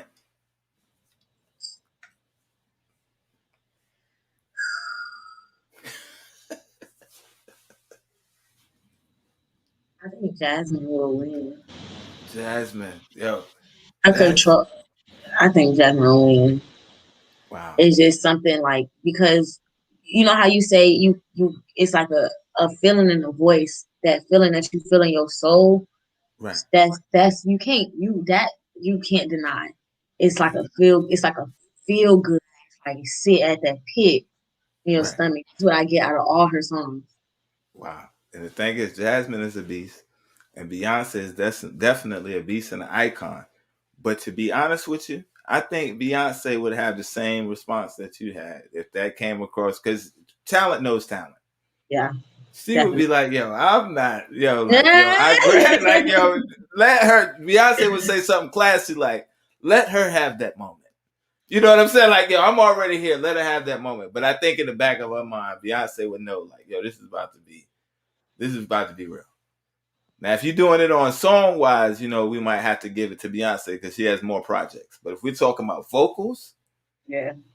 no, she's not. She's not getting in that ring with her. Like, nah, I'm good. So let me ask you, okay, what about the men? Who are two men you would put in there vocally? Not Man, on not on their catalogs. I'm talking on their voice. yeah. Yeah, two men. Who you out of anybody, dead or alive? Who you throwing in there? Okay, I will do Luther. I love him. Me And too. I would do them. Man. Who you gonna put in there with Luther? Now come on. You got Luther Vandross. You can't just pick anybody. Your next one's gotta be somebody. Yeah, come on. Luther Vandross? All right.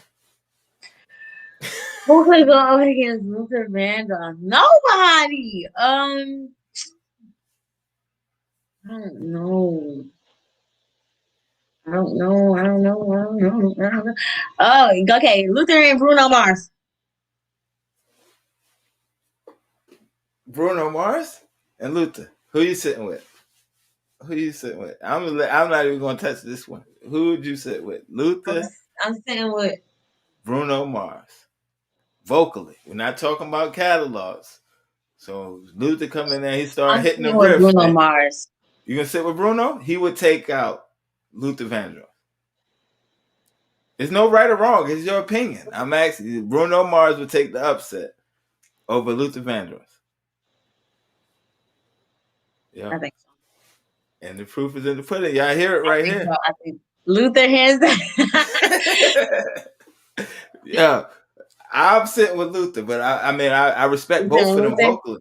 Yeah, I'm sitting with Luther right there. That's tough right there. So let me ask you, another artist. He's got a lot of trouble right now, but he's a great artist. Musically, he's put out a lot of music. Some people say we don't play his music no more. He's someone. He's from the Shy. He's stepping Who? in the Oh, name of you talking about love. R. Kelly? What's You your know take what's on it? crazy? You know what's crazy? I would love for him to write a song for me. He's definitely one of the greatest songwriters in the world. I would love for him. I don't care. I would take it. I would take it. Quit. Right. Yes, And, I would all right. Okay. perform it. Yep. So let me ask you. All right, because this is a big move now. We're about to see these character questions now. All right, you're gonna take the song from him. Mm-hmm. So now, all right, you get the backlash is gonna come if you let people know he wrote the song. So now you're in the interview. You got the big hit smash. They say, yo, who wrote it? You gonna shout him out, or you gonna be like, yo, that's a non-disclosement. We got a hit. Are you gonna ride with him, or are you gonna what you gonna do? I think that I will, like, if we was to ever meet on a personal level and whatever, which I would love. But if I was to ever meet him and we connected on that level where he will write a song for me and give it to me, I would be like, look, all right, I'm not sugarcoating anything because I'm just not that person. I'm just gonna be like, what you want me to do? Like, I mean, I don't care putting your name on it because I'm not. It's not that you're gonna lose anybody. People are gonna be upset, duh, but you're not gonna lose fans because the music is good. It's undeniable. You cannot deny good Undeniable. music. So Right. it's not like I won't lose anything behind it. It's just that. But do you want me to put you into that light? Like, do you want to go through that all over again with people bringing up all this other stuff and repeating all this other stuff? Like, or do you want me to just take the ownership for me, but I can still give you, your parts and stuff like that? Like, that'd be a conversation I will have with him Right. and seeing how he would take it. Because, I honestly feel like he wouldn't care. I mean, I respect this. Not as long as you're getting paid. Right. No, that's a fact right there. So let me ask you: it's a big debate. A lot of people they try to rewrite history, act like his music never mattered. But I personally think that it's not too many people living right now that can do a verses with R. Kelly. Do you think you know anybody that can stand a chance or maybe beat R. Kelly in a verse? Man, half the people that R. Kelly did, half everybody's song in that era or whatever of anybody, like R. Kelly was in everybody's music, at one point in time, dipping and dabbing. Like, I was listening to that the other day and thinking about a lot of songs that he was in, and you just really think about, like, dang, he really was like in the industry, like in everything. So it's like, what they gonna play? The songs they did together, the songs he wrote for them, like. Right. So okay, so some people would beg to differ, and they would say, "See, Breezy could take R. Kelly out." What? Chris Brown just make a whole bunch of music that sounds the same. Now, don't get me wrong. I really enjoy Chris Brown. I did when he first came out. I enjoy him now. He just makes a whole bunch of music that sounds the same. All of his music. And it'd be like 50 songs on one album. That's ridiculous. That's absurd. I'm not listening. And they all sound the same. No, he can't. He won't sound the same. Wow. What about Usher? Maybe Usher. That's what I was about to say. Usher Raymond. Maybe Usher. Not even. Some people say Usher. Some people say Usher. Some people say Usher can't even handle Chris Brown. What you think about that? Usher would eat Chris Brown up. Breakfast, Wow. lunch, and You a Usher fan? I'm a Chris Brown fan, but You a I Chris? like Usher because we grew up off of Usher. You can't deny that we woke up to MTV Jams and Usher and Alicia Keys was on the TV, like Oh stuff like man. that. You can't deny, like All right. Usher all So the way. let me ask you, what era Usher are we talking about? We talking about My Boo Usher? We We talking talking about about my Confession? boo. We talking about all the way Or up to Love in This Club with Beyonce. okay, so you ain't talking about Can You Get With It Usher? When Usher was 13, 14 years old with No, Jermaine no, no, Dupri. no, no. Not that far back. Okay, cool, cool, cool. So from Confessions, My Boo, Chris Brown don't stand a chance with Usher. Mm-mm. Okay, performance wise, let's throw Chris Brown Chris Brown is on either. versus Tank. Who is? I know who Tank is, but performing wise, Tank, Chris Brown would kill him. Chris Brown would make that man go home crying because he just went on stage and ate it up like that. Whole dance routines with people coming out, singing and jumping off and flying across the sky and still dancing. It's like, no, giving a whole live production. No, you don't stand a chance. Right. So what about vocal wise? Who you still he still don't stand a chance? Vocal I think wise? I think Chris Brown can really, really freaking sing. Wow. Yeah, Chris Brown definitely can. I got a couple more names just to see what you think. What about Sammy? Remember Sammy? Not really. I can't judge him. Not really. Oh, snap. Trey Songs.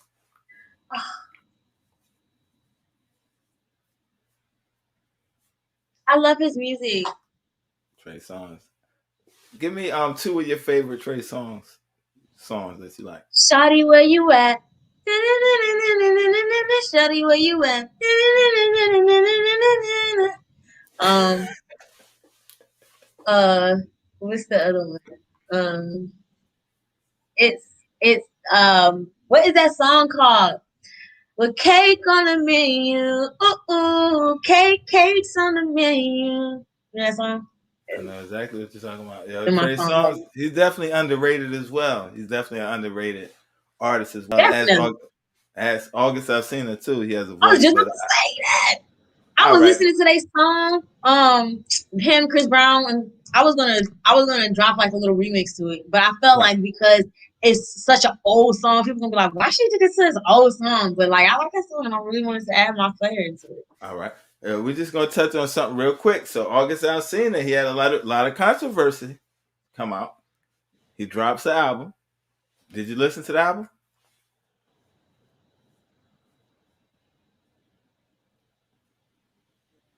Because all right, yo, I it's should. like I'm gonna listen it's to it. it's kind of like the opposite. It was the opposite for like what they wanted to do with R. Kelly with August. He kind of lost me when he started getting in the tabloids. Like stick to the music. Stick Yeah. to the music. So let me ask you, okay, what female artists that's in the game right now would you love to get a call for? And they say, yo, we want you to open up on our show. Her, Her. Wow. Summer Walker, but her, Summer Walker and her.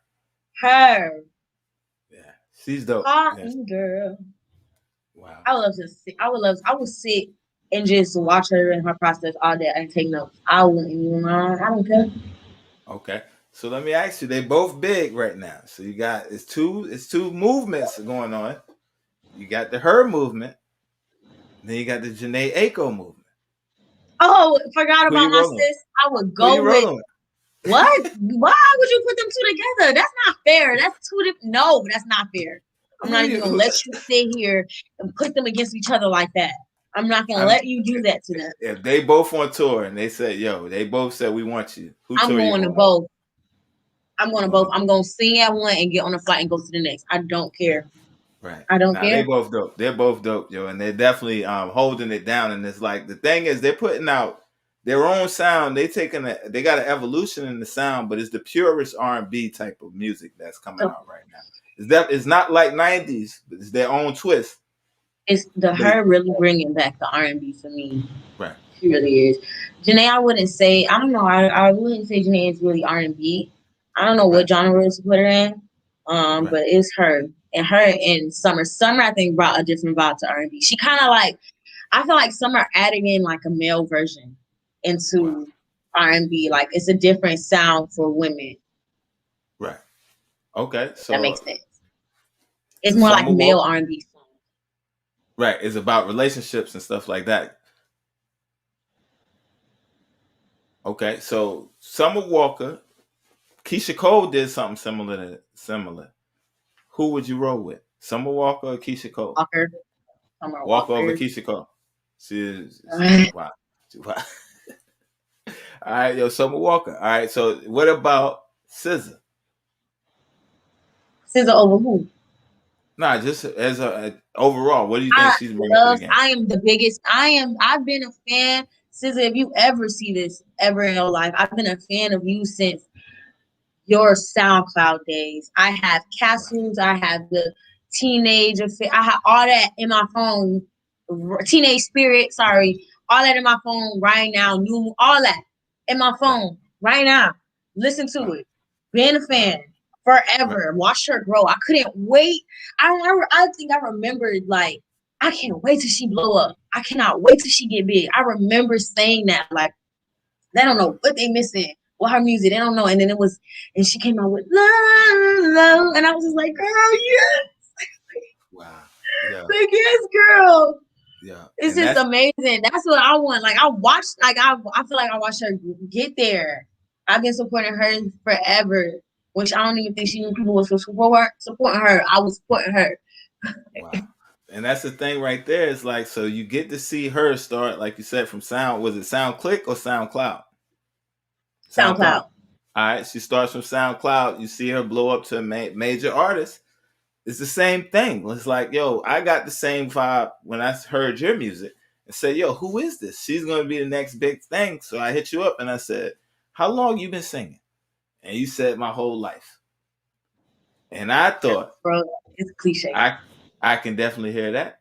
I definitely believe you because this is like because the way your voice and the sound that everybody else, it's like a pop chart sound out here now. It's like everybody's doing this trap soul, like you were saying. It's like the same sound. So when people tap back into that real emotions and real feelings, that real R&B feel, it's a different type of emotion that they invoke.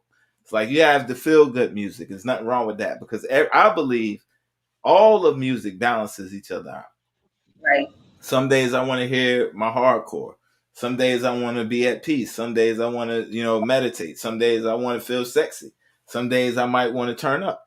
So it's like I think it all balances, but I think everybody is great in their own lane. I think the problem comes in where people switch. They are like you're a soul singer and you say, well, I want to jump in the trap because that's selling.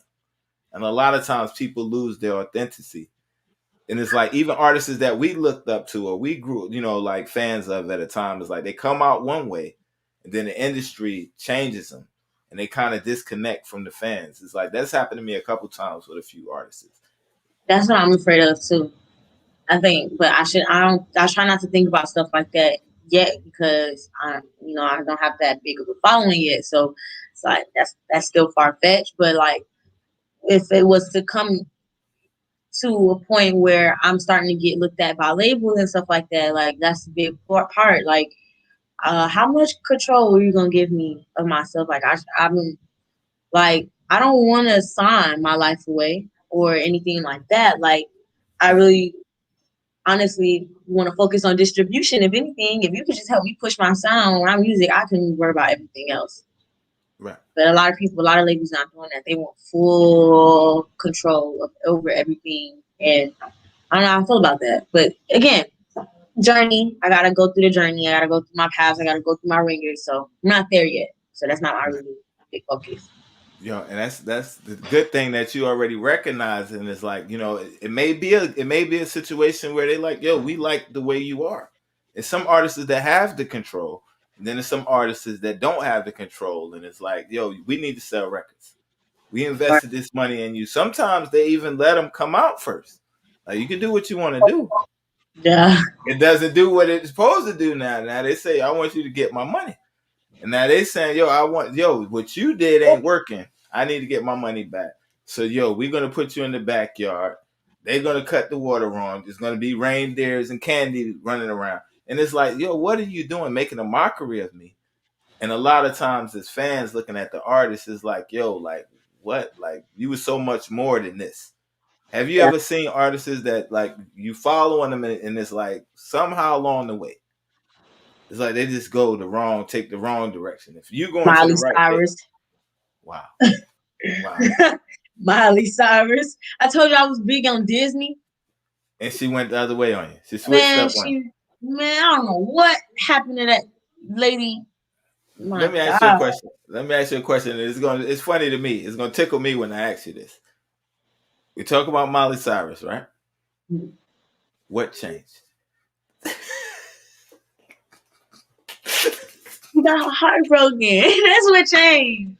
She got heartbroken, and people overlook that every time they talk about it. But she really got heartbroken. We watched her like grow up on TV, and then she had this very public relationship. Like one after she already had a really public relationship where that didn't really work out. And you know how Disney was back then, so it's just like, and then we don't know what she went through as a Disney star. So I think that has a lot to do with working as a child and then growing up into it and not really having social skills, social life, and you just going through a bunch of stuff that you wouldn't expect to go through. Like I feel like life hit her, but that she being her true authentic self is just not what we expected it to be.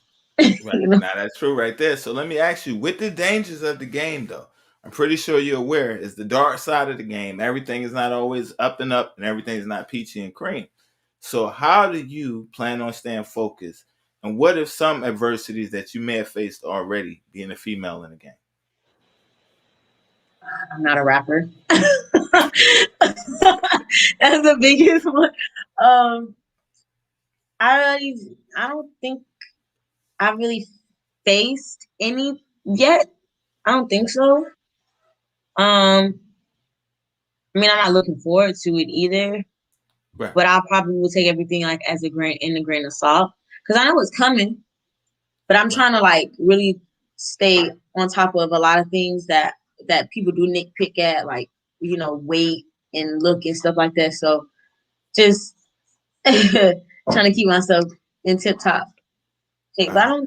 I haven't faced anything, not yet, at least. Okay. So let me ask you a question. Okay, because you do a lot of promo photos and stuff like that. How tall are you? How tall do I look? You look real tall. You look like a model tall. Maybe I would say like 5, maybe 10, 5'11". You're not the first person to say that. I am 5'1". Oh wow. Okay. All right. I'm But in 5'1" and a half. Oh my God. I'm wow, little. in your pictures you look taller. So let me ask you, how do you prepare for like your promo shoots and stuff like that? Where do you draw the inspiration for your brand and your image? Where do you come up with the ideas and concepts? You know what's it's crazy? Like I see it in my head. Like I daydream a lot.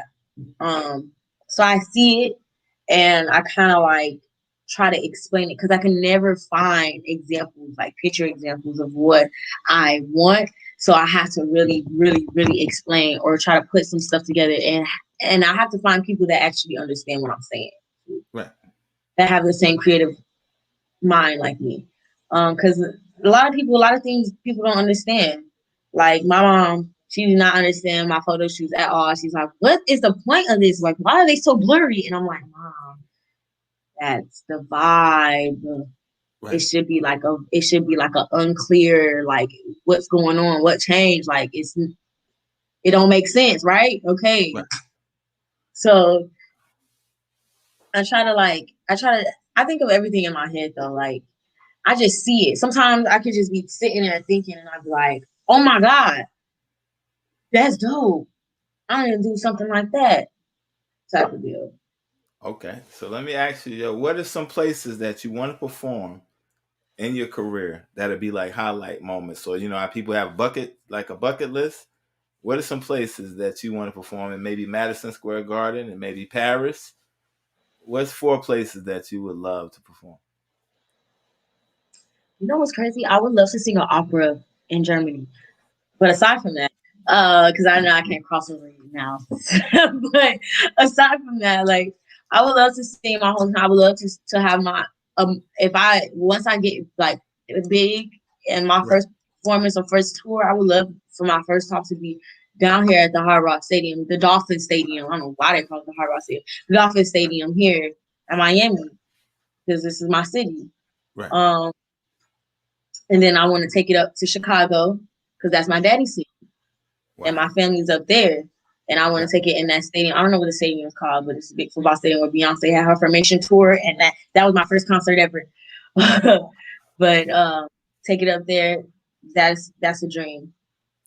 And Right. then tour all over the world. Like Wow. really doesn't matter. Those two performances of any time in my career will always be very important to me. That I mean the most. And that's real right there. So let me ask, you got family in Chicago. It Have would you get ever sung? Go ahead, my fault. You huh? Nah, you can No, continue. My fault. I didn't mean to cut you off. no, it's okay. Okay, okay. I was saying, you have family in Chicago. Did you ever get a chance to perform in Chicago yet? Like any No, shows, it don't have to be a big show. Like any kind of family reunion, anything. no. Well, sadly, they got to hear me sing at my dad's funeral. But other than Oh, that, I right. never get a chance to perform up there yet. Yet Sorry to I hear. will. Yeah, sorry to hear that. Right. Wow. So touring and doing the performances later on down the road. What are some artists that if you could work with that you would work with? Right now, I'm gonna scream her to the top of my lungs because I want to work with her. I want to work with Brent. I don't know how to pronounce it. Is it Faiz? But Brent and Frank Ocean. Frank Ocean. I would love to work with Frank Ocean. I'm a Wow. fan. And SZA.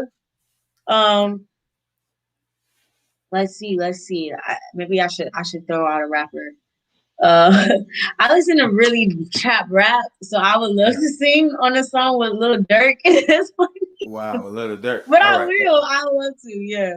Right. Okay. Um, So now you're taking me fast. Hold on. So you're R&B singer, soul singer, and you got a trap list. You got a trap. you know what's crazy? I'm an R&B singer, but my playlist is not that. I listen Wow. to G Herbo, Future, Lil Durk. I be beatboxing. I listen to a lot of rappers. You got something on your phone? You got your phone playlist right there? Yeah. Play the one that turns you up right quick. I just want to see something right quick because I'm about to have a The I'm song about to, that's right, I don't really right, get. Okay, no, I'm lying. right. I love the City Girls.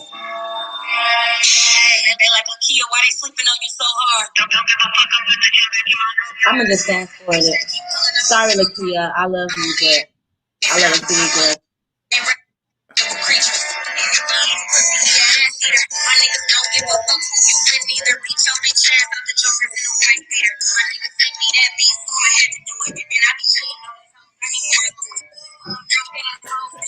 Yeah, that's it. You ain't with my kid. All they gotta do is post a pic and make them sick. You know they got what? You know that got him off his shirt, took him out his shirt. So we put him on the nigga think he on that, he gonna end up on the shirt. Made him eat my and I put it in a verse.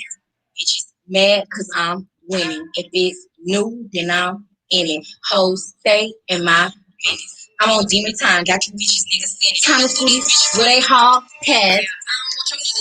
This song just go hard for no reason. Like Oh, when I heard yo. this song, like City Girls, you ain't got no reason being on this like that. Wow. All right, yo. So, yo, let's talk about it because there's been a lot of females from Miami. Got first of all, you got Trina. What do you think about Trina being from Miami? Trina is Trina Yo, I is love, our I love her. mama. Right. Yo. She's the So one who okay. just fit us the game, let us know what's up Right. So early. okay. Let me ask you, yo. Have you ever Nah, I don't even want to know that. What's your favorite three Trina songs? Okay. I'm single again, back on the prowl. And then you, you got the baddest bitch, of course. That's Right. number two. What is that song? I got it in my phone. It's a I'm a I'm a I'm a nasty girl. Nasty girl. Yeah. Yo, Trina definitely did a thing. She made definitely she's a legend in the game, and she made people respect the women in the South. You know, a lot Yeah. of people, Trina's been consistently in the game for a while, right? So, when you think about Miami, you Mm-hmm. definitely think of, the baddest. Right. But then it's kind of like she brings in, they on their own, but she kind of gave them the cosign. Now we got the city girls repping Miami. What do you feel like? How does that feel? Because the energy is different right now. The city girls are I winning. was so happy. I think I went today. I went to one of the City Girls, one of their first concerts. They came to Daytona Beach when I was in college. A Right, lot of people didn't know who they were at the time. I did, and I realized I remember putting them on the people in Chicago. I don't care what nobody say. I put them in Chicago. It's this brunch place called Rhythm and Rhymes or something like that, and they right, play like hip hop music at the brunch or whatever. And I went to the DJ and I'm like, "Can you play the City Girls?" I had the whole place in there. I played at it was in the we was lit. I don't care. I put the City Girls on, okay? right, In Chicago. But I really was like when they first came out, I was like, dang, it's really people out of Miami. These girls really from Miami. Like and right, then like no like knowing that they really are like they went to our schools and stuff like that, it's like, right, okay. right. Okay, we can do this then. Wow. So let me ask you, before it's all said and done, y'all all represent Miami. What if Trina said, I like what you're doing? She might see this video. You never know. I know Trina. I'm joking. I don't know Trina. But if she does see the video, she may say, I like that. And she says, let's do a song. What's your response? I'll do it. Right. Yeah, only for the experience. I Wow. wouldn't turn it down. That's an experience. That's collaborating with another artist, especially an artist that's down here. I Right. would not turn that down, And no then she matter has what. she has so much knowledge in the game.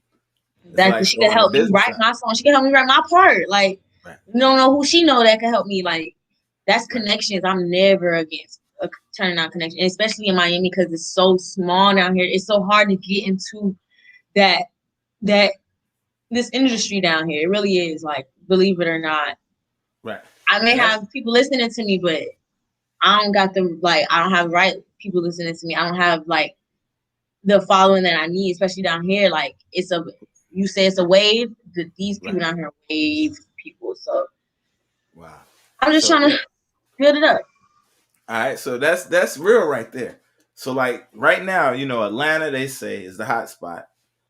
In the East Coast, it used to be New York back in the day, but now it's Atlanta. And those that's not in Atlanta, they want to come to Miami. So you being from Miami, you saying it's over cluttered. It's hard. People from the outside have the perception that I'm trying to get on with music. I'm gonna move to Miami. From People your are telling me to experience, move to Atlanta.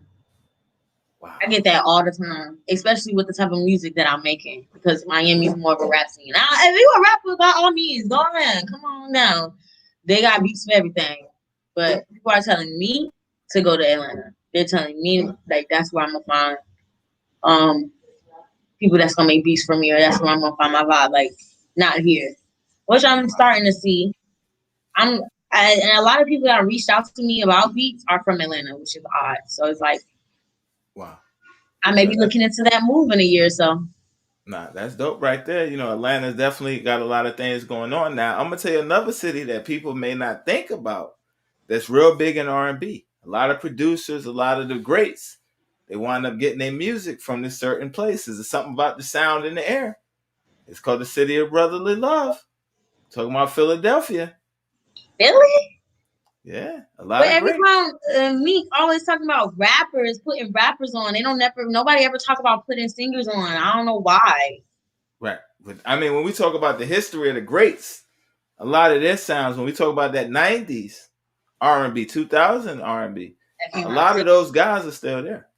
Neo, that whole neo soul movement, and a lot of those, music soul child, Jill Scott's, a lot of them, their projects and the producers came out of Philadelphia. A lot of people don't know that though. Wow. I Yeah, didn't. it's a big R&B. It's a big R&B sound now. As far as what you do after you get the music, you Mhm. might want to go to Atlanta. But as far as, because I know Atlanta is a lot of trap as well, isn't it? It is. But Right. it's a big melting pot of like black artists collaborating anyway. So it's just like it's like music central. Right. Nah, that's a fact right there. Definitely you want to definitely be in Atlanta. You definitely want to be in Atlanta, but as far as reaching out. So what about like what places do you want to go on tour? I know you said the big ones, but if you can get a tour right now, they said we got an 8-state tour. Where you going? Let's keep it on the East Coast. They said East Coast 8-state tour. Where you hit? We gonna hit Florida. We gonna hit Miami. We gonna hit Atlanta. We gonna hit North Carolina. We gonna hit uh DMV. We gonna rock. Yeah. So Atlanta, North Carolina, DMV. We gonna skirt.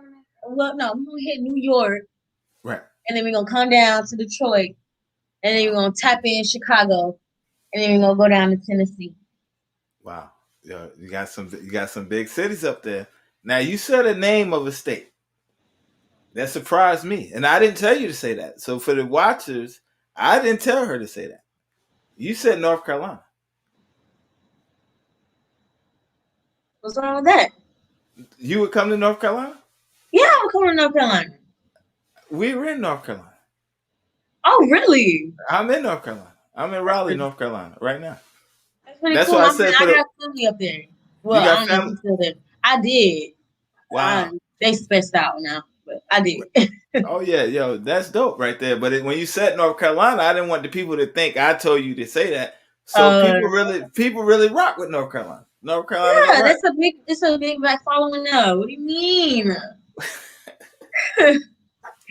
But I've been to North Carolina a couple times. We celebrate Thanksgiving there. It's Right. cold. I wouldn't It's go in definitely the cool. winter. I Yeah. wouldn't. It's I definitely wouldn't.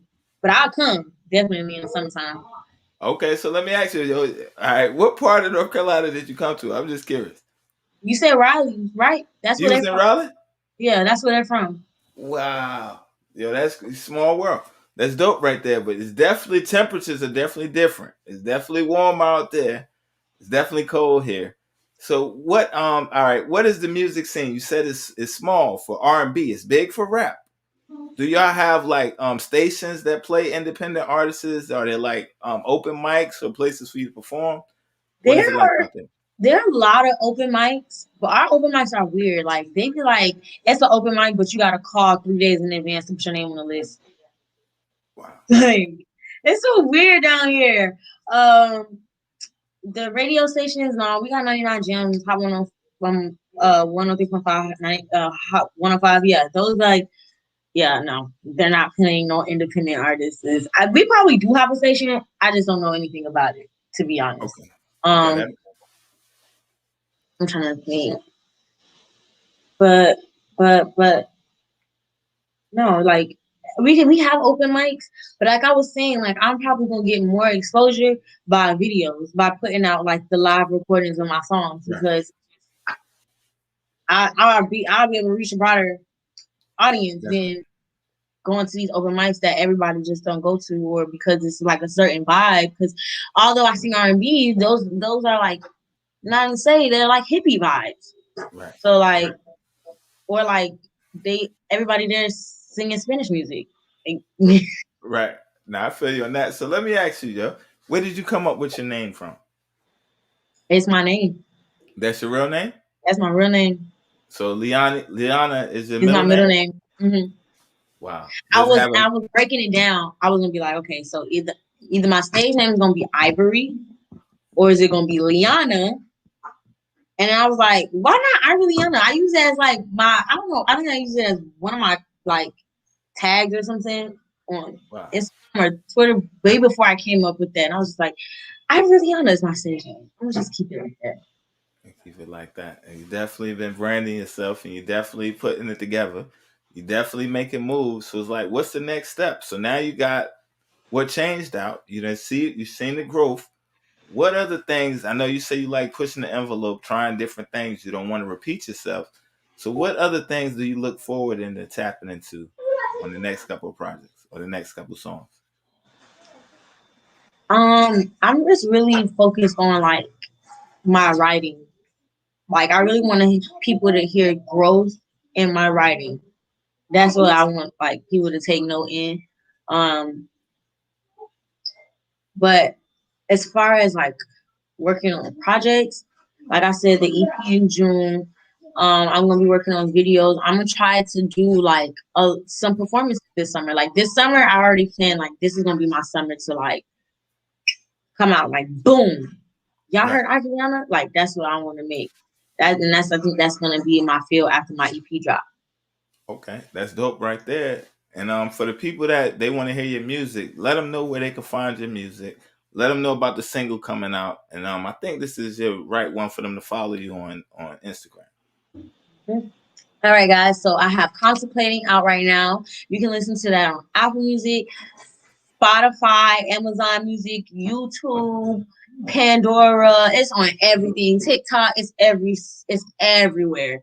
And if you don't have Apple Music or Spotify, you can find it anything. Type it in Google. It's gonna pop up. Um, What Change will be out Friday. That also will be available on all of my streaming platforms as well. Uh, and you can follow me on Instagram at it's Ivory Liana. Yeah, that's a fact right there. So yo, for the people that may be new to you, yo, real quick, who is Ivory Liana outside of music? When you're not doing music, who are you when you're not doing music? A working girl. I work a lot. I am always at work. If I'm not at the studio, I'm at work. Wow. If I'm not at work, I'm asleep or at the studio. Like I work a lot. But Wow. I think that I'm I'm I'm fun. I'm very straightforward type of person. And I just like to move around. Like at work, people be like, "You don't stop. You have a lot of energy." Yeah, I do. I don't know why, but I do. I just have a lot of energy. So, uh, I try to keep the vibes around me good at all times. Right. And I'm a firm believer is if my vibe ain't right, everybody's vibe is gonna be off. So you start with yourself first, and you work your way out. Yeah, that's a fact right there. And let me ask you, okay, so how do you balance working full time? Because a lot of people think I'm an artist and they think, yo, everything is just gonna be rolled out the red carpet. You're an indie artist coming up. Let the people know like some of the things, the misconceptions that people have. They think that, yo, I'm gonna drop a song and I'm gonna blow up tomorrow. What type of things have you seen and learned in this industry? I already knew that stuff is fake. I already knew that it's no way. Like it's not even that it's fake. It's just like every now like you just never know. And you just got it's like a give or take. And you shouldn't make music with the intentions of, oh my God, this is about to blow up right now. And because that's you're gonna be disappointed every time. You're putting out music with the intentions of people listening to your sound, listening to what they like, and also giving them a chance, an opportunity to have something to look back on so they can really listen to how you're changing and what's going on. Um, what else? Crap. I keep forgetting my train Nah, you get, it's of all thought. good. Wait, no, wait. I had something. Dang. What was the question? Now he made me forget. He made me forget the question. Yeah, it's all good though. Nah, it's all good. The next question I wanted to ask because I'm listening. I'm trying to hear what you're saying. So it's like, but I'm also trying. So I'm not sitting there stuck after you finish. Yeah. I'm already thinking of the next question. So the thing I was going to ask you with your performing arts background is acting and stuff like that something you look forward to getting into as well later down the Of road. course. Of course. Of course, I need an acting coach. Like, if I was to ever do that, I would go to get acting classes again because you need to touch up on everything. Right. Um, Techniques change, everything changes. But yeah, I would love to be an actress. Like, I would do a commercial, I would do a movie, I would do a show. I will. I Uh, will. That's fun to me. right. I was never good at learning lines. That's fine. Okay. But yes. Okay. So let me ask you, yo, would you do a reality show? There's one reality show that I would do right now, and it's called The Challenge. Wow. And what You is the know that show? challenge about? Nah, I The don't. What's that Challenge one? is like it's an athletic show. Like it's like it's like skill. It's like I can't explain. It's like endurance. It's like muscle, but it's like also brain puzzles and stuff like that. It's like Wow. different type of things. Like it's like a American Ninja type show, but not like that. That's Like what I they was have gonna say. different challenges and stuff, but that's similar to it, but not like that. Like you gotta watch it. That show, I've Okay. always wanted to go on that show.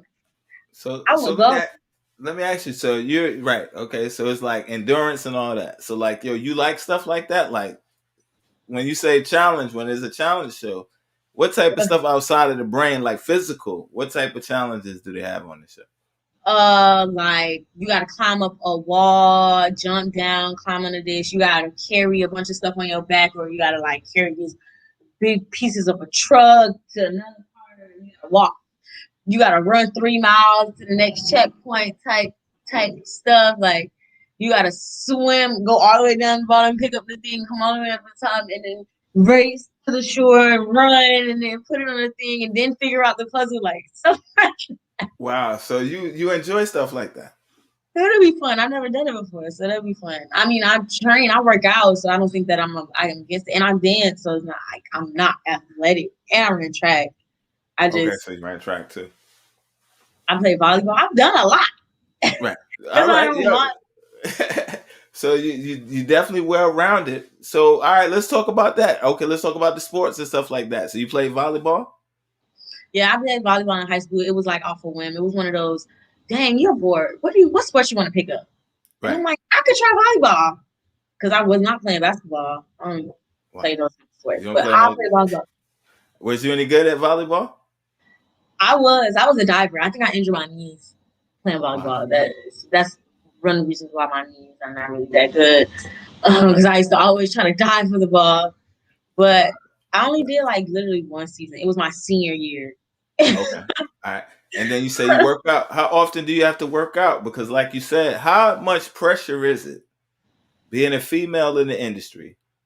How hard is it? Because, like yo, like you said, you want to keep your weight. How important is that being a female? Is people really like yo? You need to.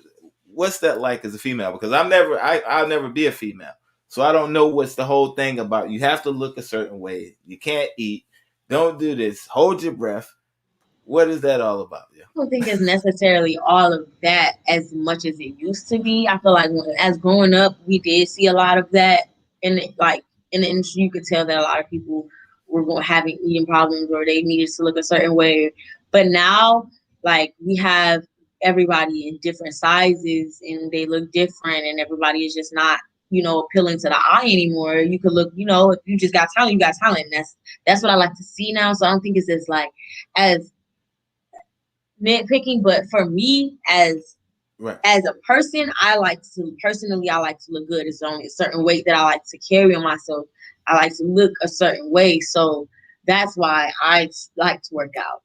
It's Right. not necessarily for them, because I know that nowadays they're accepting people for however you come. Right. Nah, For that's me, true I'm right just not there. gonna let you accept me any type of way. I gotta give you everything. I feel you on that, yo. That's dope right there. So like let me ask you, yo, okay. For people that seeing the pictures and stuff like that, they might be following your page and they say, yo, how often do you work out? Because a lot of people they think I'm gonna get off the couch one time every 2 weeks and I'm gonna have buns and steel and the abs for the summer. But it's like they eating pizza, they eating ice cream. That's me. That's me. That's me right there. I'm that. I am not a good eater. That's why I work out a lot. I probably do like 3 times a week, give or take. Sometimes I forget if I did it the day before, and I'll just do it again.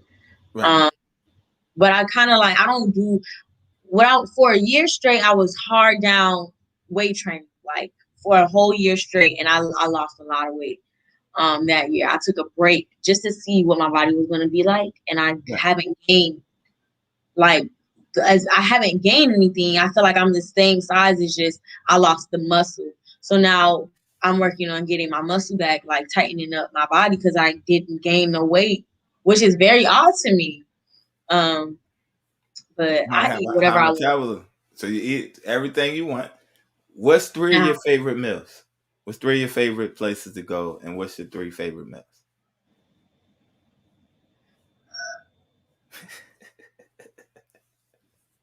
Mm, like it's a place down here called Snappers. Snappers. I love that place. Fried chicken, fries, or fried conch, or fried shrimp. It's just amazing. Okay. Um, you have another place down here called Sunday's Eatery. That place is so good. They candy yams and macaroni and cheese. It's Chick Daddy restaurant. It's so good. Okay, Um, check that. Yeah, I heard of that and before. then So it's good. It's good as they saying it is. yeah, it is. And then you got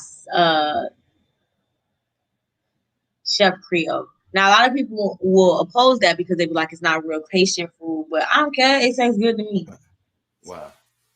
All right. So we say it's creation food. Creation food. It's Haitian food, but they Haitian. was Haitian. it's not real Haitian food.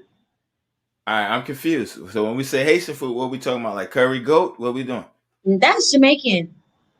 I don't want to get. I don't want to get my head cut off. You know, break it down for me because I I. love Jamaican food too. Right. With the, I just don't have like a favorite Jamaican restaurant because my best friend mom is Jamaican, so it's no point. I just go to Right. her house. But yeah, Haitian food and like Haitian food is like I don't know a lot of Haitian food. I only like Chef Creole for their rice and peas and their Right. shrimp. It's so bad. They have griot. You know, ever heard of griot? That's related to Right. Haitian food. Wow. Okay. Grill. It's like pork, and that's really good too. Right. Okay. So you don't mind eating. So let me ask you. Okay. So when you in Miami, you don't gotta work. Music is done. How do you find enjoyment? How do you get your peace? I go I'm to the about to have the beach. I like the beach. I like to go out there by myself and just lay out on my blanket. I have my radio, my speaker, relax. Wow, that's dope right there. You I ever don't get wrote that any much music? free time, huh?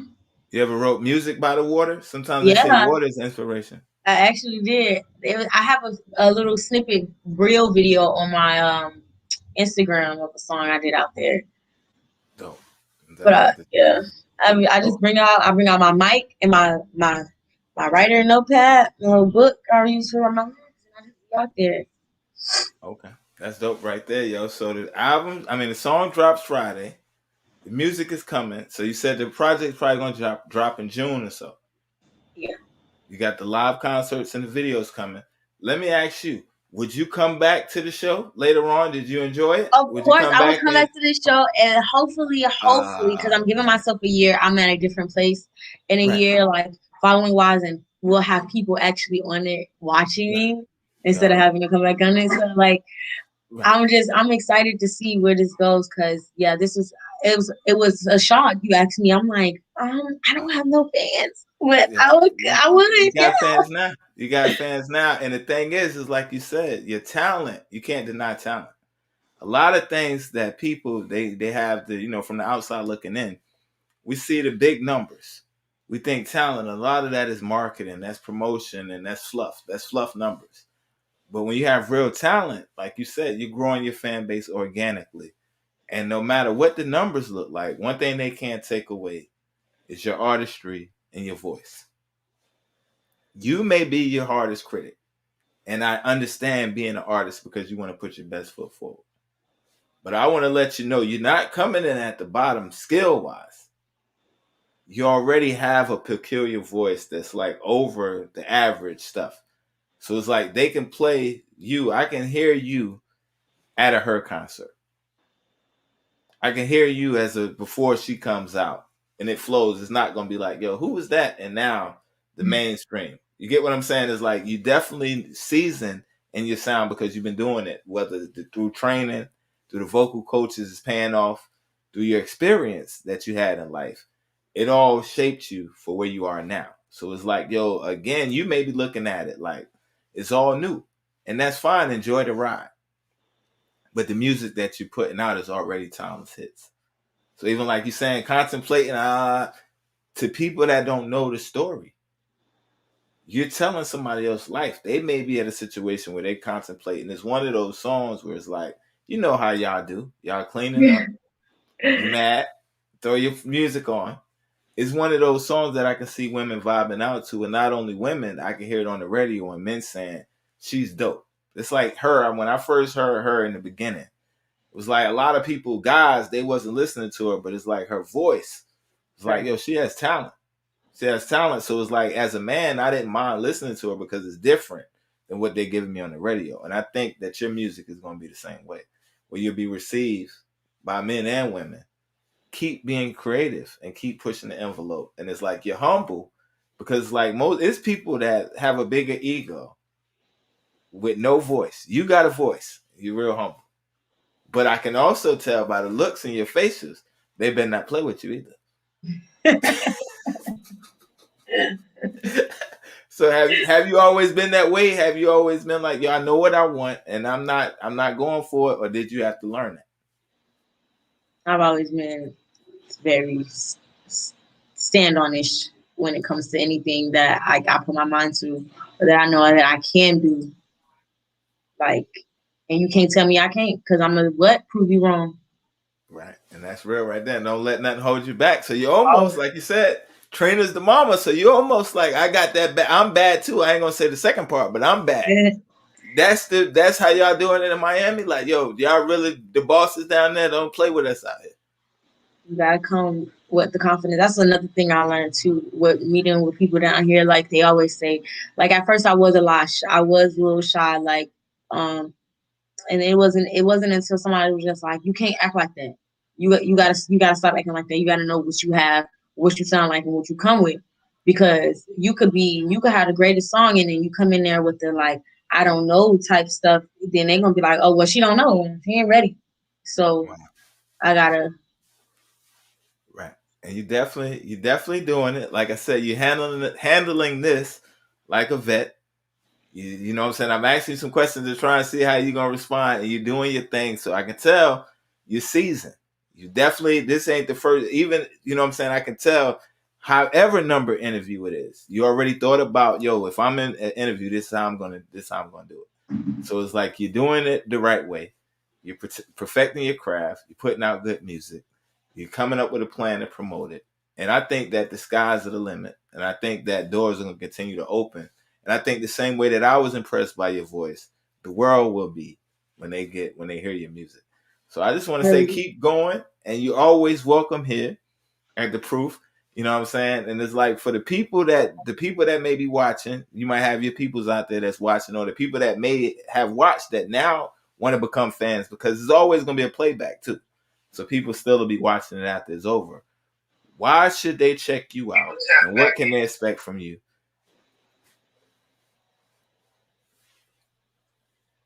You should listen to me, because I want to make sure that you feel good. Whether my song is sad or happy, you're going to feel good listening to me sing. And just join me on this ride. Like, just support me on this journey I'm trying to face when I put out these different songs, different music. Just be there for me. Like, I really appreciate who I have now, the people that I don't even know support me more than people that I do know, which is crazy. And it's like, that is my motivation. That keeps me going, because it's like, okay, wait, there's somebody else that is listening to you. Hold on. So I'm excited, like, to finally say I am going to pursue a music career. Right. That's something I'm excited about, because it makes me feel like, okay, this is what you're doing. This is what I'm doing. No ifs, ands, buts about it. No way around it. So I'm excited for this. I'm just so excited. Like, yeah, it's going. I don't care even if I make music and I just release, and I'm about to go on a little hiatus, actually, so I can crack down on this EP. But I want people to really, really be like, dang, that's it. Who Right. is that? Right. You definitely have that wow factor right there. And the last thing I want to ask you, because I don't want to hold you too long, I want you to come back. I don't want you to be like, he talked too much. He kept me up there 3 hours. But let me ask you, yo, so in those moments where it's like, yo, it seems like it's not moving as fast. We all go through this. You know what I'm saying? It's an honest answer. I'm not trying to get in your business or put you on blast, anything like that. When it feels like you're putting all your effort in, I'm working hard for it, and it's like slow, or it's like, it's happening, but not happening as fast. How do you stay focused? How do you keep your head in the game? I pray. Pray. I ask God to help me be still and help give me motivation. And he does. He'll show me a sign. He'll probably he'll probably put a melody in my head or something, put a song, and I'll start singing, and I'll be like, okay, well then that's why you're doing it because you can sing, obviously. But I try to I try to pray a lot, and just to know that I just started. It's like I'm not gonna have like 100,000 fans right now. So Right. I'm just enjoying my process. I try to think more about my process than anything. Like it's growth. Everybody has growth. And like I'm trying to focus on people seeing my growth. Like I don't really want to have fans that see me at this stage. And it Right. could be like I just said with SZA, I want people to be like, that's how was I know I should this is so unreal. Like that's Wow. what I'm looking forward to. Yeah, and I definitely think that's going to happen. I posted a clip from your Instagram earlier, and I had like 3 people hit me up, and they like, "Yo, who is that?" And I'm like, "Yo, yeah, she's going to be on the show tonight." And I told them your name and vice versa. So it's like you definitely have a star power, and it's like once the world see what you're doing, I think it's going to get a lot more easier, because it's like you can hype up a whole lot of stuff, but you can't fabricate talent. You got a raw talent. You singing from your soul. You definitely could tell you have anointing on your voice and a gift. Keep using it, no matter what. Don't let the game change you or turn you into something else. Stay pure and stay true to your art, yo. Because, like you said, your voice is your instrument, and you're doing it well. And I wanted to bring you on, and to the people that I know, I wanted to let them know, because I feel like you're already a star. So when people come up here, it's not like, yo, I'm just getting started out. You already got 2 songs out. You're doing your thing. I heard it. I became a fan. I was like, yo, I want to bring you on. So you're already doing it. Yo, don't never despise a small beginning, because he said if you're faithful over the little, he'll bless you over the many. So I wouldn't be surprised to see you later on down the road on the Breakfast Club, or, one of these big radio shows, like, yo, I remember her. Uh, Yo, stay you, stay true to yourself. Yo, you're a beautiful person, a beautiful voice, a good spirit. You dealt with me. You was patient. You know what I'm saying? I know I kept you a little long, but I just definitely want to salute you and say thank you for coming on the show.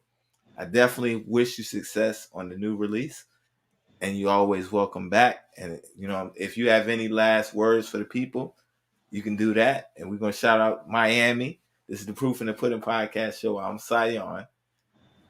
Ivory Liana. If you Yo, got any fine. last things, we're gonna drop the new single. This drops Friday.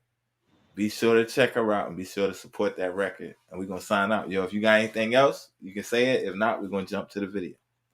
Follow me on IG, Ivory Liana. I'm follow me on this journey. I have a lot in store. Got some video documentaries too. So keep watching. Keep watching.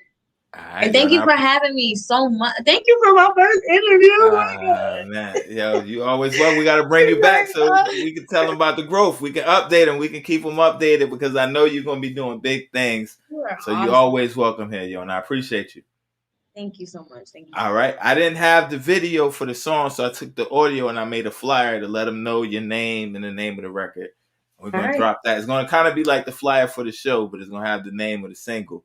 It drops Friday, yo, and I appreciate you. No problem. Thank you. All right, much love. All right, here we go. I gotta get it in here. Hold on, I don't know what I'm doing.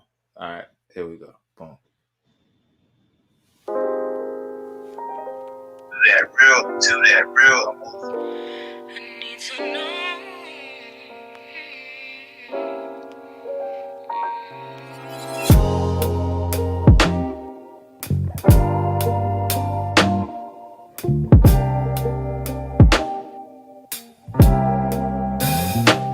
What changed?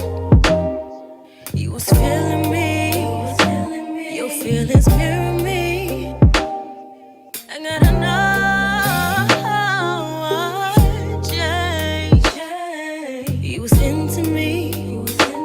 Switched up your energy. Could you tell me what I did? What changed? Nothing to say. I need to know.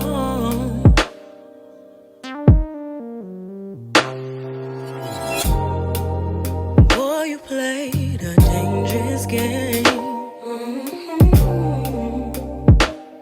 How could you switch up that way? What we had, it was special, magical. But now I'm feeling really disconnected. Very much neglected. We used to have a strong connection. Yeah, show me why. And you not stepping how you were stepping. You cut me off, got me going crazy. I'm so lost. I don't want love if that's the cost. Yeah. Got me feeling crazy. Got me about to lose